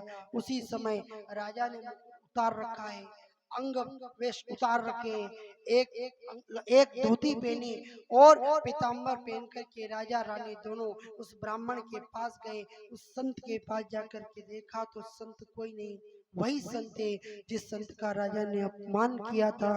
महाराज उसी राजा ने आज महात्मा से क्षमा मांगी और कहा महाराज मुझसे बड़ा अपराध हो गया, बहुत बड़ी गलती हो गई। मेरे अगर जीवन में कोई घटना, अगर कोई अपराध हुआ है तो ये प्रथम अपराध हुआ, मुझे क्षमा कर दो। राजा प्रार्थना करने लगा और यदि क्षमा ना कर सको ना तो आपके कमंडल के अंदर कोई भी उचित दंड हो वो दंड मुझे दे दो, मैं उसको भी स्वीकार करूंगा। राजा की विनम्रता को सुन करके महात्मा ने कहा राजन मैं मेरे वश में नहीं है, नहीं तो मैं तुम्हें आज दंड नहीं वरदान देता, पर क्या करूं मेरे भाग्य में नहीं। आज मैं तुझे केवल इतना बताने आया हूं कि तू आज से ठीक 7 दिन के बाद में तेरी मृत्यु हो जाएगी। तू जाकर के अपनी मृत्यु को सुधार ले, क्योंकि मेरे बेटे ने तुम्हें गलती से श्राप दे दिया। राजा उसी समय अपने बेटे जन्मेजय को बुलाता है और हस्तिनापुर का राज्य दे करके जंगल की तरफ जाता है। लोगों से पूछता है राजा कोई है जो मेरी मृत्यु को सुधार दे, कोई है जो मेरे को सुधार दे, कोई है जो मेरे जीवन को धन्य कर दे, कोई है जो मेरा कल्याण कर दे। कोई कहे गंगा जी जाओ, कोई कहे मंदिर बनाओ, कोई कहे दान करो, कोई कहे पुण्य करो, कोई कहे हवन करो, कोई अश्वमेघ यज्ञ की बोले। लेकिन राजा का मन भटक गया कि अब मेरा कल्याण कैसे होगा, कैसे होगा। चारों तरफ राजा चल घूम गया और अंत में राजा एक बड़े बड़े हिंसक जानवरों से भरा हुआ वन था। उस वन के अंदर एक वट वृक्ष के नीचे गंगा के किनारे जाकर के राजा बैठ गया। आंखों में से अश्रु की धारा बहने लगी कि क्या मेरा कभी कोई कल्याण नहीं हो सकता। तब राजा ने विचार किया कि अरे मैं मरूं तो मरूं, पर क्या आने वाले युग में क्या किसी का इसी मृत्यु हो जाए तो उनका कोई कल्याण नहीं हो सकता? क्या कोई ऐसा उपाय नहीं है कि कोई अधोगति में जिसकी मृत्यु हो जाती हो, यदि उसकी मृत्यु हो जाए तो उसका जीवन सार्थक हो जाए, उसको मोक्ष मिले? ऐसा कोई उपाय नहीं है। अरे मेरा तो ठीक है, कोई बात नहीं, पर आने वाले युग में मानव क्या ऐसे अधोगति में मरे तो उसकी रक्षा कौन करेगा?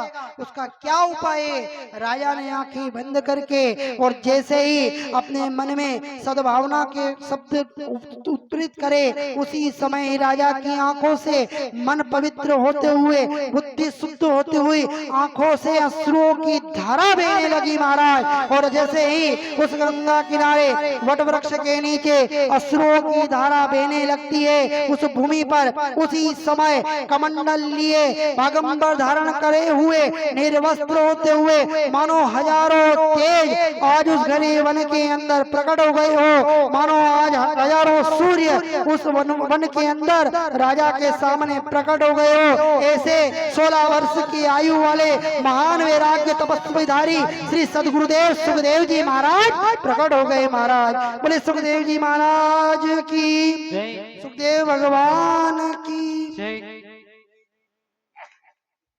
ऐसे सुखदेव जी महाराज राजा के पास प्रकट हुए। राजा को आसन पर बिठाया और कहा कि राजन तेरा कल्याण करने के लिए मैं यहाँ आया हूँ। राजा ने पूछा आप हो कौन? पहले हो कौन? बोले मैं कौन हूं ये छोड़ दे, मेरे को उस ठाकुर ने तेरे कल्याण के लिए भेजा, ये छोड़ दो। बड़ी चिंता है महाराज। और आज आप पधारे, देखो कैसे मिले गुरु राजा। इंद्र आया, इंद्र ने आकर के राजा गुरुदेव से कहा, सुखदेव जी से, कि आप क्या करने वाले हो? बोले मैं कथा भागवत सुनाकर राजा का मोक्ष करने वाला हूँ। बोले ये अमृत आप ले लो। क्या कहा? अमृत आप राजा को पिला दो और बदले में ये कथा हमें सुना दो। क्या बोले? कथा बदले में हमें सुना दो, अमृत राजा को पिला दो, ये अमर हो जाएगा। गुरु ने कहा मैं पूछ लेता हूँ, अगर राजा कह दे तो अमृत पिला दो। जैसे गुरु से पूछा राजा ने, राजा ने कहा गुरुदेव मैं क्षमा चाहता हूँ, मैं किसी अमृत को नहीं जानता हूँ। माना कि मुझे आज नहीं तो कल मरना पड़ेगा, और ऐसे अमृत को क्या करना जिसको पीने के बाद में हम लोगों के अधीन हो जाएं। आज केवल हम आपको जानते हैं महाराज, हम हमें कोई लेना देना नहीं। इंद्र के मैं स्वर्ग दिखा दूंगा, मैं तुझे पूरी पृथ्वी पर जहां जहां तीर्थाटन सब करवा दूंगा, तू अमर हो जाएगा।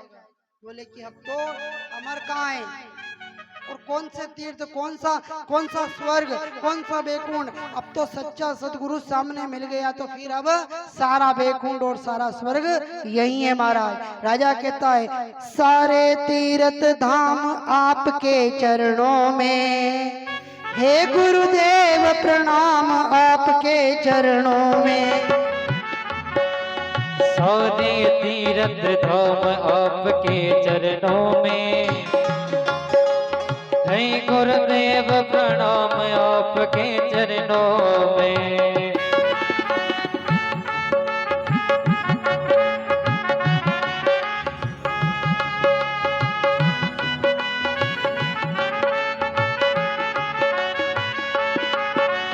सारे तीर्थ धाम आपके चरणों में, हे गुरुदेव प्रणाम आपके चरणों में।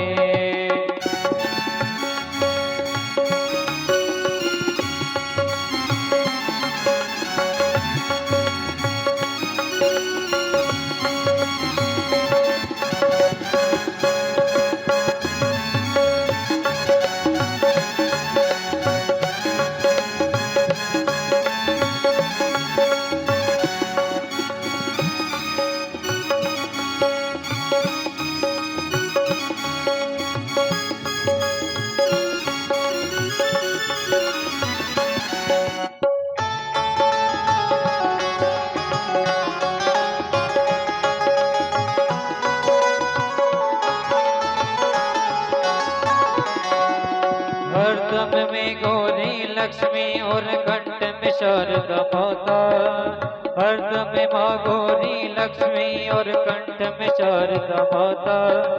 जो भी मुख में वचन कहे वो वचन ही मेरा जाता।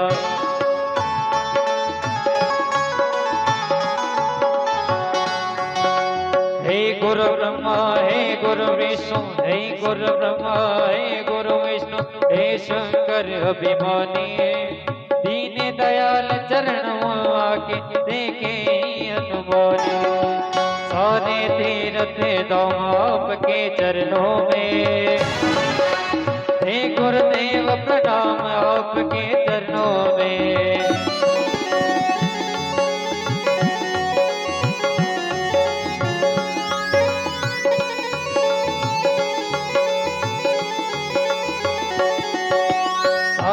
तीर्थ धाम आपके चरणों में, हे गुरुदेव प्रणाम आपके चरणों में।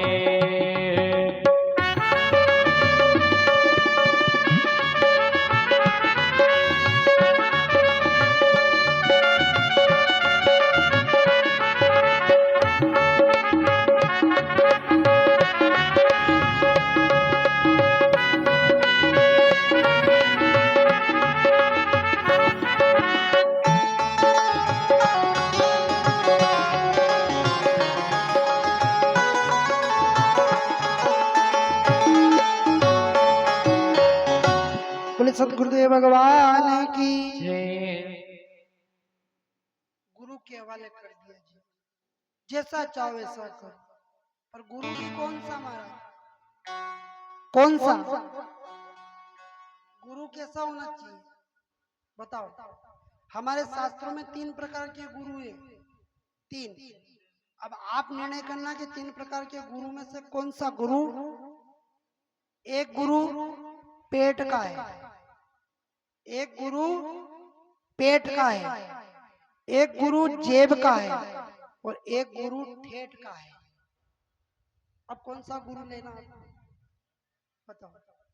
पेट वाला भोजन करो भैया, आनंद हो जाएगा। एक तो भी गुरु जो खाए नहीं जाए तो पाचे नहीं देखे। और एक गुरु जेब का, भले अपने यहाँ बेटा ने फोन करियो उज्जैन के हमें बड़ी तकलीफ है, काल सर्प करना, आप तो केवल सुपारी झेल लो, पैसा जमा करवा दो अपने अकाउंट में, आपका काम हो जाएगा। एक भी गुरु भी भले करो नहीं मत करो, अपना तो डल दिया। एक गुरु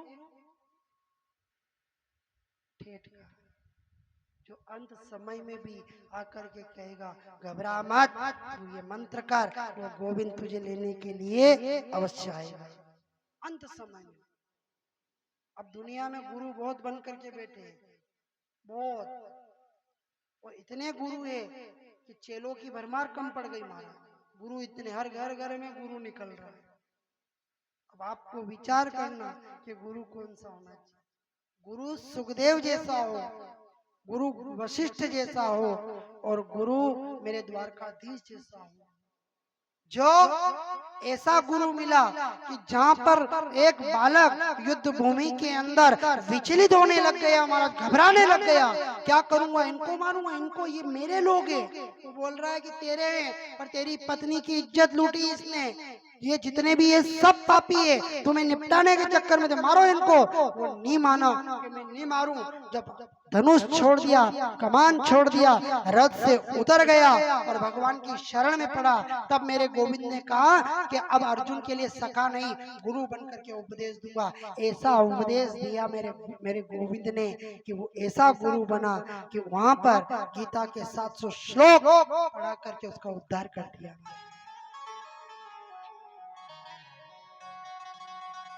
ऐसा गुरु नहीं, वो गुरु कमजोर है वहां मत जाओ, इधर आओ। ये गुरु कमजोर है वहां मत जाओ, इधर आओ। कोई कह देगा, अब तो गुरुओं के लिए भी फार्म भरने लग गए महाराज। नौकरी के लिए फार्म भरो, पुलिस के लिए फार्म भरो, टीचर के लिए फार्म भरो, पंचायत के लिए फार्म भरो, नगर पालिका के लिए फार्म भरो, यहाँ तक तो सुना, पर गुरु के लिए भी फार्म भरो। जहाँ फार्म भर रहे हैं वो हमारा कल्याण कब करेंगे महाराज। मैं आपको बता दूं, आपने गुरु बना लिया हो तो उनके लिए अपने आस्था रखना और उनके बताए हुए सत्कर्मों पे चलना। ने जिसने गुरु नहीं बनाया उसको बता देता हूँ, बता दूं, कहीं मत जाना, आप किसी मंदिर में मत जाना, क्योंकि आप माता जी के मंदिर में जाओगे कि हमारी गुरु तो मेरे हाथ में हथियार, हथियार वाला कभी गुरु नहीं बन सकता हो। जिसके हाथ में हथियार है वो गुरु नहीं हो सकता है। तो कहाँ जाना है, ना आपको हनुमान जी के पास जाना, ना ही आपको राम जी के पास जाना, ये सब अपने इष्ट बना लेना। और गुरु किसको बनाना, किसी को मत बनाना। महादेव के मंदिर में ज्योतिर्लिंग है, उसको अपना गुरु बना लेना, आपको वो भटकने नहीं देगा, क्योंकि नाम ही ज्योतिर्लिंग है उसका। कौन सा,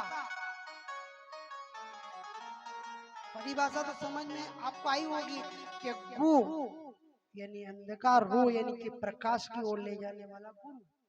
ठीक है, बात प्रकाश की है ना। वहां जाओगे तो क्या होगा, ज्योतिर क्या है, ज्योतिर्लिंग, ज्योतिर्लिंग यानी कि प्रकाश का लिंग बना हुआ है। अब लिंग का मतलब लोगों ने बहुत कुछ गलत बनाया है। अब लिंग कहाँ से जुड़ा है, लिंग कहाँ से जुड़ा है, भगवान महादेव का अपने सिर से जुड़ा है, पीछे से। जो पीछे का हिस्सा है ना सिर का, ये महादेव का ही है, शरीर का। देखो आप शास्त्रों में कहा है, कि शिव जी के ऊपर जल चढ़ा के आदि परिक्रमा करना, फिर घूमना, यही कहा ना।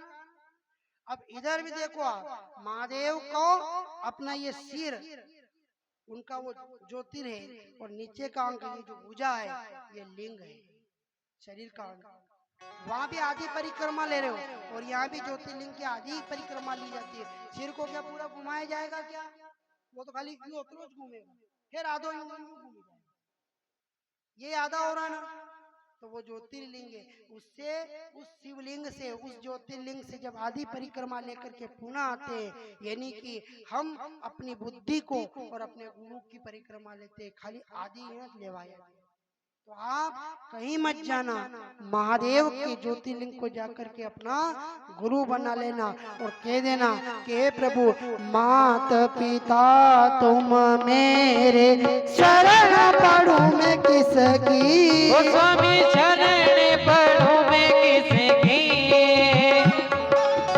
तुम भी नियार न दूजा, प्रभु भी नियार न दूजा, आस करूं मैं जिसकी, पहुंचे जगी। बस वही है अपना गुरु। दुनिया में ज्योतिर्लिंग कहाँ गए थे? ज्योतिर्लिंग गए थे। क्यों गए थे? जल चढ़ाने, पूजा करने गए थे, महादेव उनकी शरण में चले। ये जितना भी है नी शरीर वाला गुरु बने नी, मारा कर लेना, ये ढोंग कर लेना, ये थोड़ा सा ना जाए।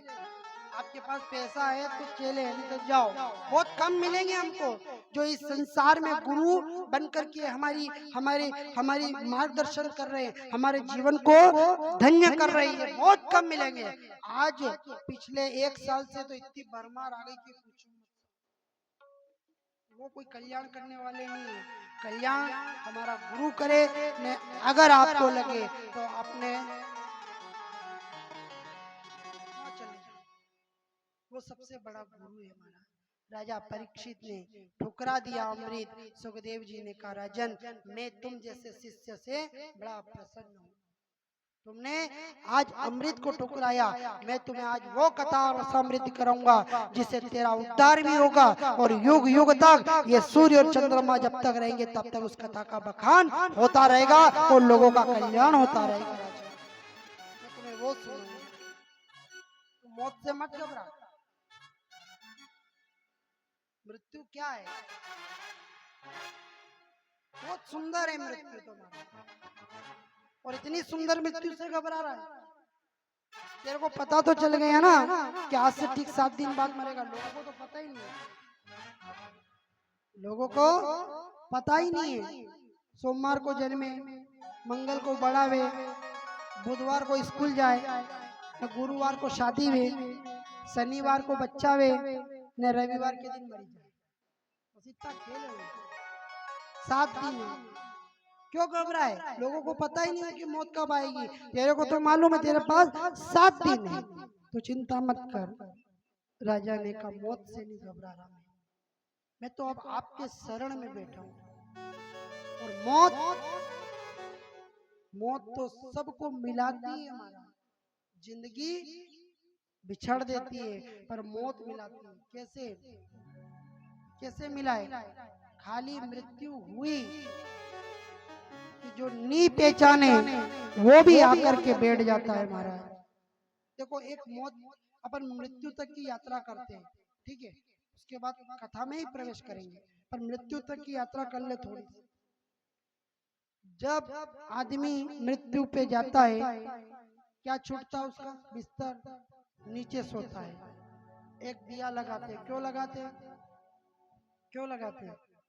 कि ये अंधेरे में नहीं रहे, ये उजाले में रहे। अपनी बेजान शरीर के साथ में अपन खिलवाड़ करते हैं महाराज। कितना कितना खिलवाड़ करें कि उनको अच्छा नहलाएं, कपड़े पहनाएं, उनके लिए अच्छा सा आसन लगाएं, उनको कंधे पे उठाए।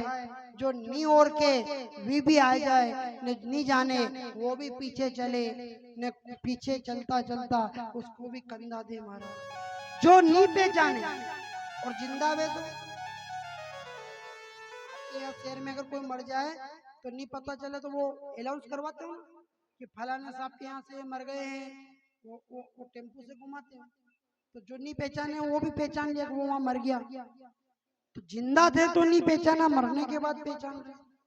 तो एक कहावत है कि जब जिंदा थे तो कोई पास नहीं बैठा, न मरने के बाद चारों तरफ बैठे जाते हैं। जिंदा थे कोई पास नहीं बैठा, मरने के बाद चारों तरफ बैठे जाते हैं। जब जिंदा था तो कोई मेरे लिए एक खुशी तक नहीं बांट सका, मरने के बाद ये सब आंसू बहाए जाते हैं। जब मैं जिंदा था तो किसी ने मुझे एक वक्त का भोजन तक नहीं करवाया, ने मरने के बाद देसी लड्डू मुंह में डाले जाते हैं। जब मैं जिंदा था तो किसी ने मुझे एक गिलास पानी तक नहीं पिलाया, मरने के बाद गंगा जल मुंह में डाले जाते हैं। जब मैं जिंदा था कोई एक कदम मेरे साथ नहीं चला, मरने के बाद भीड़ बनकर मेरे पीछे चले आते हैं।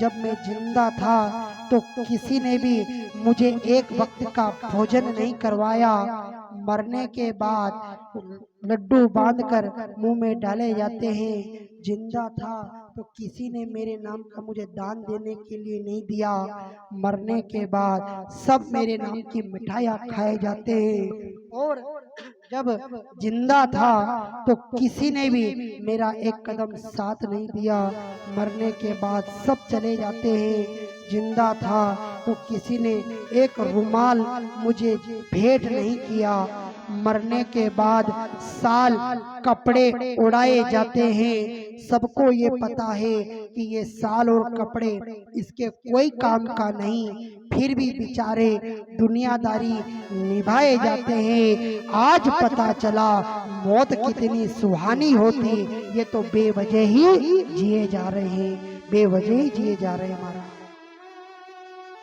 कितना मिला था, नीवेवी भी आई जाए सब बोले। और पहले मौत जब उस मुर्दे को ले जाते थे ना तो लोग चप्पलें उतार देते थे दाह संस्कार में। और अब क्या करते हैं, अब तो आगे मुर्दा जा रहा है, पीछे फोन पे बात कर रहे हैं। हाँ नन्ना दुकान 3 बजे खोल दीजिए बेटा, हो पहले मेरे बाप की फैक्ट्री चल रही है। बताओ, मुर्दे को जलाने जा रहे हैं, वहां भी हमारी ईमानदारी नहीं है, पंच लकड़ी देने जा रहे हैं। और उसका क्या नियम है पंच लकड़ी का, कि 5 तत्व से ये शरीर बना है और इस शरीर को 5 तत्वों में ही विलीन हो जाएगा। तो उस 5 तत्वों में विलीन होने के लिए हम सब जाते सबसे बड़ा धर्म का काम करते हैं। एक नाव रहती है ना, वो नाव नदी में जाने के लिए पीछे से धक्का मारना पड़ता है तो वो नाव नदी पार कर जाती है। गाड़ी बंद हो जाए तो पीछे से धक्का मार दो, गाड़ी आगे चलने लग जाए। ऐसे इस प्राणी को पंच तत्वों में विलीन होने जा रहा है। तो थोड़ा थोड़ा सब मिलकर के उस आग में पंच लकड़ी दे करके उसको आगे धक्का मारो तो ये आगे जाकर विलीन हो जाता है हमारा। वो सब छोड़ दिया हमने, सब शमशान में जाकर के। वहां भी ये नहीं, पहला बैठते लोग कहते कि ये कितना बढ़िया था, राम का भजन करता, भगवान का सत्संग करता, सब था। अब वहां पे वो भी नहीं करे, टाइम देखें कभी बरे हो न कभी जाए, कब जले न कब जाए। इसको ये भी पता नहीं है कि जिसको तू जलाने आया है एक दिन तुझे भी यहाँ पर जलना पड़ेगा और आएगा बुलावा उसका तो एक दिन जाना पड़ेगा। ये जिस्म किराए का घर है, एक दिन तुझे इसे खाली करना पड़ेगा। चाहे कितनी कमा ले हीरे जवाहरात मोती, इतना सोच लेना कि कफन के जेब नहीं होती। महाराज इतना सोच, और वो ज्ञान दे रहा है।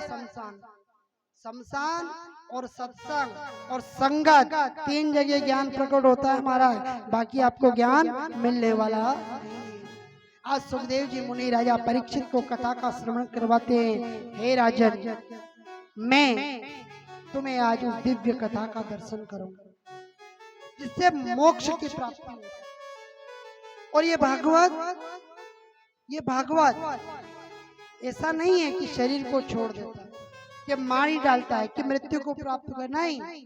ये भागवत सुनने से, इस भागवत के श्रवण करने से और इस भागवत की परिक्रमा करने से हमारे घर की जितनी भी दुविधाएं वो सब दूर हो जाती है।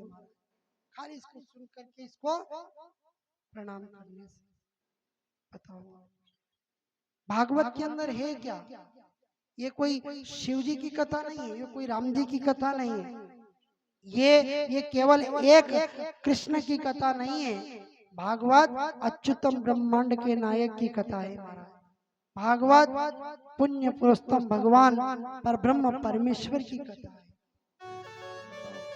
जिसको राजा परीक्षित को श्रवण करवाया, जहाँ गोकर्ण ने अपने भाई को श्रवण करवाया, और जहाँ पे महादेव जी पार्वती को श्रवण करवा रही थी। आज हमारे जीवन में यह कथा सुनने का हमें सौभाग्य मिला है महाराज। इसको श्रवण करने, बस इसको केवल सुनो, सुनने से हमारा कल्याण होगा। और कल्याण होगा कैसे? इसको सुनकर के भगवान के सामने जाएंगे और भगवान से इतना ही कहेंगे, प्रभु अब तू ही मेरी लाज रखना, तू ही मुझ पे कृपा करना। राजन को समझाया, तेरा ध्यान केवल ठाकुर में रहना, इधर उधर मत भटकाना। क्यों? इधर उधर गया कि गाड़ी का एक्सीडेंट हो जाएगा, इसलिए इधर उधर नहीं। तेरी नजर केवल भगवान के चरणों में, भगवत भक्ति में होना, और तेरे कान केवल मेरी वाणी के ही वाणी को ही सुनना। ये दोनों अगर हो गए तो तेरा मोक्ष निश्चित हो जाएगा, हर प्रकार से होगा। वो सबका बेड़ा पार करता है महाराज। बस अपनी पूजा में, अपने तप में, अपने जप में अच्छे कर्म को करो, पूजा करो श्रद्धा से करो, तप करो श्रद्धा से करो, और कुछ भी नहीं बने, कुछ भी, तो मंदिर में जाकर 2 मिनट इसके चरणों को देखो। इनके चरणों को देखने के बाद ये आपको देखेगा, कोई काम नहीं आने वाला है। आज राजा परीक्षित का बेटा तक उसके पास नहीं जा गया है। पत्नी थी, वो कि मैं चलूं, मना कर दिया था।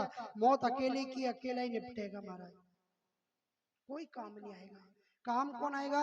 सुखदेव जैसे गुरु, जो राजा को मिले। और राजा को कैसा मिला कि जहाँ राजा ने कहा था, जहाँ स्वार्थ की भावना राजा के अंदर थी, वहां पे राजा को गुरु की प्राप्ति नहीं हुई। और जहाँ पे राजा को परमार्थ का भावना प्रकट हो गई, तो गोविंद ने गुरु को भेज दिया, उसको भेज दिया, जाओ और जाकर के उसको समझाओ, उसकी मौत को सुधारो। सुखदेव जी आज राजा परीक्षित को भागवत का ज्ञान करवाते हैं, और कथा का श्रवण करवाने के लिए राजा परीक्षित से कहते, राजन अपनी आंखें बंद कर लो, ध्यान लगा करके सुन लो महाराज, पूरा ध्यान होना चाहिए। राजा को जैसे ही आंखें बंद करी, गुरु के चरणों में बैठा, और सुखदेव जी महाराज ने राजा परीक्षित को कथा का श्रवण पान करवाया। सच्चिदानंद रूपाय विश्वोत्पत्त्यादि हेतवे तापत्र विनाशाय श्री कृष्णाय वयं नमः।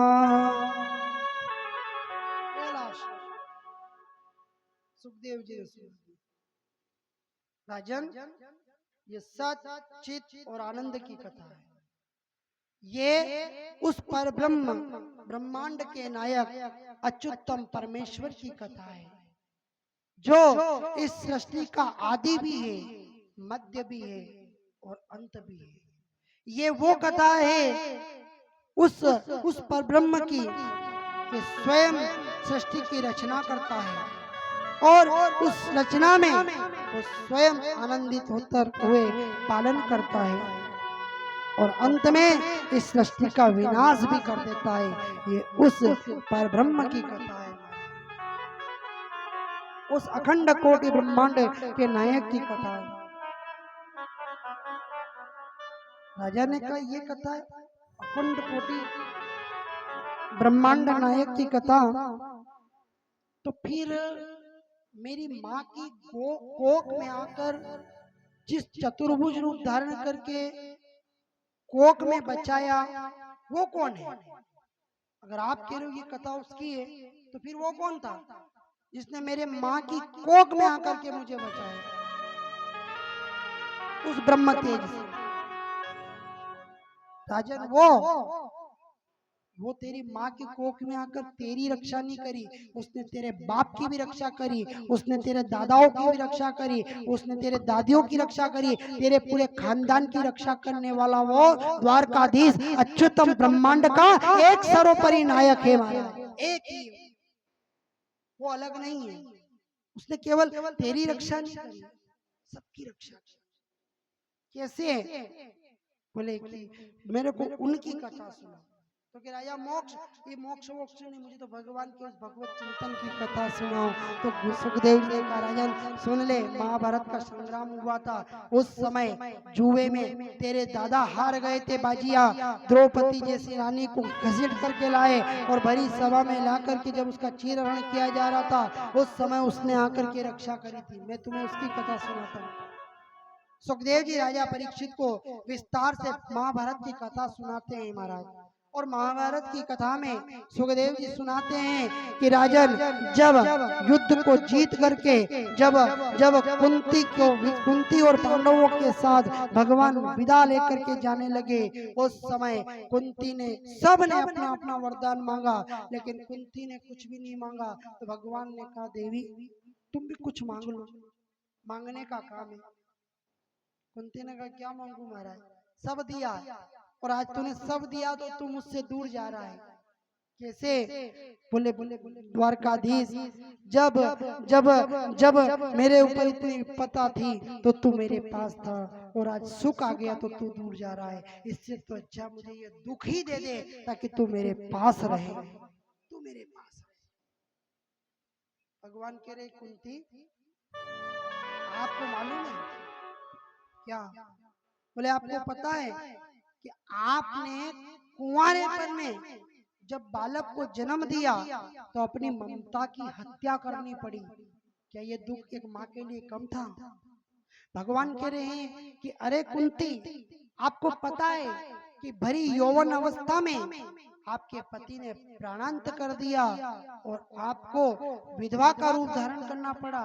क्या ये दुख तुम्हारे लिए कम है? अरे कुंती बुआ अब मुझे बताओ कि जब आप के लिए आपके पुत्र को वनवास भेज दिया गया, सारा राज्य छीन करके, क्या ये दुख कम है? दुर्वासा के ऋषि के श्राप से तुम्हारे पुत्रों की हत्या करनी चाहिए, क्या ये दुख कम है? अरे बुआ बताओ मुझे, क्या भरी सभा के अंदर तुम्हारी पुत्र वधु को घसीट करके उसका चीर हनन करने किया जा रहा, क्या ये दुख कम था? लाक्षागृह में आग लगा करके बुआ तुम्हारे 5 पुत्रों को जला करके राख कर दिया जाने का प्रयास किया, क्या ये दुख कम था? ये तो दुख मांग रही है। पहले तो दुख ही, ये दुख कम है क्या जो तुमने अब सुख का समय आया और तू दुख मांग रही है? कुंती ने कहा कन्हैया बोल लिया तू? बोले हाँ। अब मुझे ये बता कि माना कि ये सब मेरे दुख है, अरे मैंने कुंवारेपन में मैंने पुत्र को जन्म दिया और पुत्र को जन्म देकर जब उसको पानी में बहाया और दूसरे ही पार एक सूत जो राधे के नाम से आया, उसने उस टिपारे में से मेरे बेटे को उठा करके अपने घर ले गया। ये प्रेरणा किसने दी थी? ये तेने ही तो दी थी कृष्णा, तभी तो वो मेरे बेटे को ले गया। अरे कन्हैया आप बात करते हो कुंवारे विधवा में, जब मैं विधवा होने लगी तो मेरे पति मरणासन पे थे, उस समय उस गुरु के तेज मंत्र के द्वारा तेरी ही प्रेरणा से 5 पुत्र मुझे देवताओं ने प्रकट करे। ये किसने करे? ये तेरी तो प्रेरणा थी कन्हैया। कन्हैया जब मैं अपना विधवा का पोशाक लेकर के हस्तिनापुर में गए और वहां पर मुझे अनेकों यातनाएं दी गई, उस समय वहां कौन आया था मेरी रक्षा करने के लिए? वो तू ही तो आया था कन्हैया। अरे कन्हैया, जब भरी सभा के अंदर मेरी पुत्र वधू की लाज को लूटी जा रही थी, ये बड़े बड़े महारथी अपनी गर्दन को झुकाकर खड़े बैठे हुए थे। एक भी बंदा ऐसा नहीं था कि वो उठ करके दुर्योधन के खिलाफ बोल सके। सबकी गर्दन वहां झुकी हुई थी। स्वयं मेरे पांच पुत्र उस अपनी पत्नी के निर्वस्त्र का तमाशा देख रहे थे। उस समय द्वारिका से हस्तिनापुर नंगे पांव दौड़ करके मेरे पुत्र की रक्षा करने वाला कौन था? वो तू ही तो था कन्हैया। और कौन था? अरे कन्हैया, जब लाक्षागृह के अंदर जब हमें जलाने का प्रयास किया जा रहा था, उस समय विदुर की नीति को पलट करके, विदुर के अंदर एक बुद्धि प्रकट करके तुमने रातों रात सुरंग खोद करके उस लाक्षागृह से मेरे पुत्रों को और मुझे बाहर निकाल दिया गया। उसकी रक्षा करने वाला कौन था? वो तू ही तो था कन्हैया। अरे कन्हैया, जब दुर्वासा ऋषि अपने भूख की याचना लेकर दुर्योधन के कहने पर मेरी पुत्र वधू द्रौपदी के पास में गए और भोजन के लिए उसने भिक्षावृत्ति करी, उस समय तुमने उस घने जंगल के अंदर आकर के उस पिपारे के अंदर आधे चावल का भोग लगाकर पूरी सृष्टि की भूख को शांत करके मेरे पुत्रों को सांप से बचाने वाला कौन था? वो तू ही तो था कन्हैया। जब इतने दुख में तू आ जाया करता था, आज सुख आया और तू चला जा रहा है। कन्हैया, मेरी रक्षा करो, मेरी कृपा करो और तुम मुझसे मत दूर जाओ। क्यों? दीन बंधु दुख हरता तुम रक्षक मेरे, तुम रक्षक मेरे, अपने हाथ उठाओ, अपनी चरण लगाओ, वारी पड़ा तेरे ओम जय जगदीश हरे। बोले सच्चिदानंद भगवान की जय, सवरिया सेठ की जय। द्वारकाधीश। इस तरह द्रौपदी ने भगवान से कहा, भगवान ने द्रौपदी को वरदान दिया। भगवान ने कुंती से कहा, जाओ बुआ, मैं तुम्हें वरदान देता हूँ कि जब भी तुम मुझे पुकारोगी मैं आधी रात में भी तेरे पास दौड़ता हुआ आ जाऊंगा। इस तरह सुखदेव जी मुनि राजा परीक्षित को भागवत कथा का श्रवण करवाते हैं और आगे चल करके इस कथा का व्याख्यान करते हैं। आज की इस द्वितीय दिवस की कथा में आप सब भक्तों का भगवान कल्याण करे और आप सब का भगवान उद्धार करे। जिसके घर में धन ना हो उसको धन मिले, जिसके घर में दरिद्रता हो उसकी दरिद्रता दूर हो, जिसके घर में संतान ना हो उसको संतान प्राप्त हो जाए और हर सुविधा हर एक आनंद आपके घर में मेरा ठाकुर आपके घर में आनंद की लहर और मेहर प्रदान करे। इस कथा को सुन करके इस नगर के और समस्त जो सुन रहे उनके और नहीं सुन रहे उनका भी भगवान कल्याण करे और भगवान आप सब पर अपनी कृपा बनाए। घर जा करके सब अपने अपने ठाकुर को प्रणाम करना और उसके बाद में अपना काम करना ताकि अपनी उपस्थिति भगवान के सामने हो जाए। महाराज, इसी के साथ कल ठीक 2 बजे कथा हमको मालूम नहीं थी, हमें ये पता चला आरती होने के बाद ही श्रोता आते हैं। तो कल 2 बजे हम कथा में प्रवेश करेंगे और कल तीसरा दिन प्रारंभ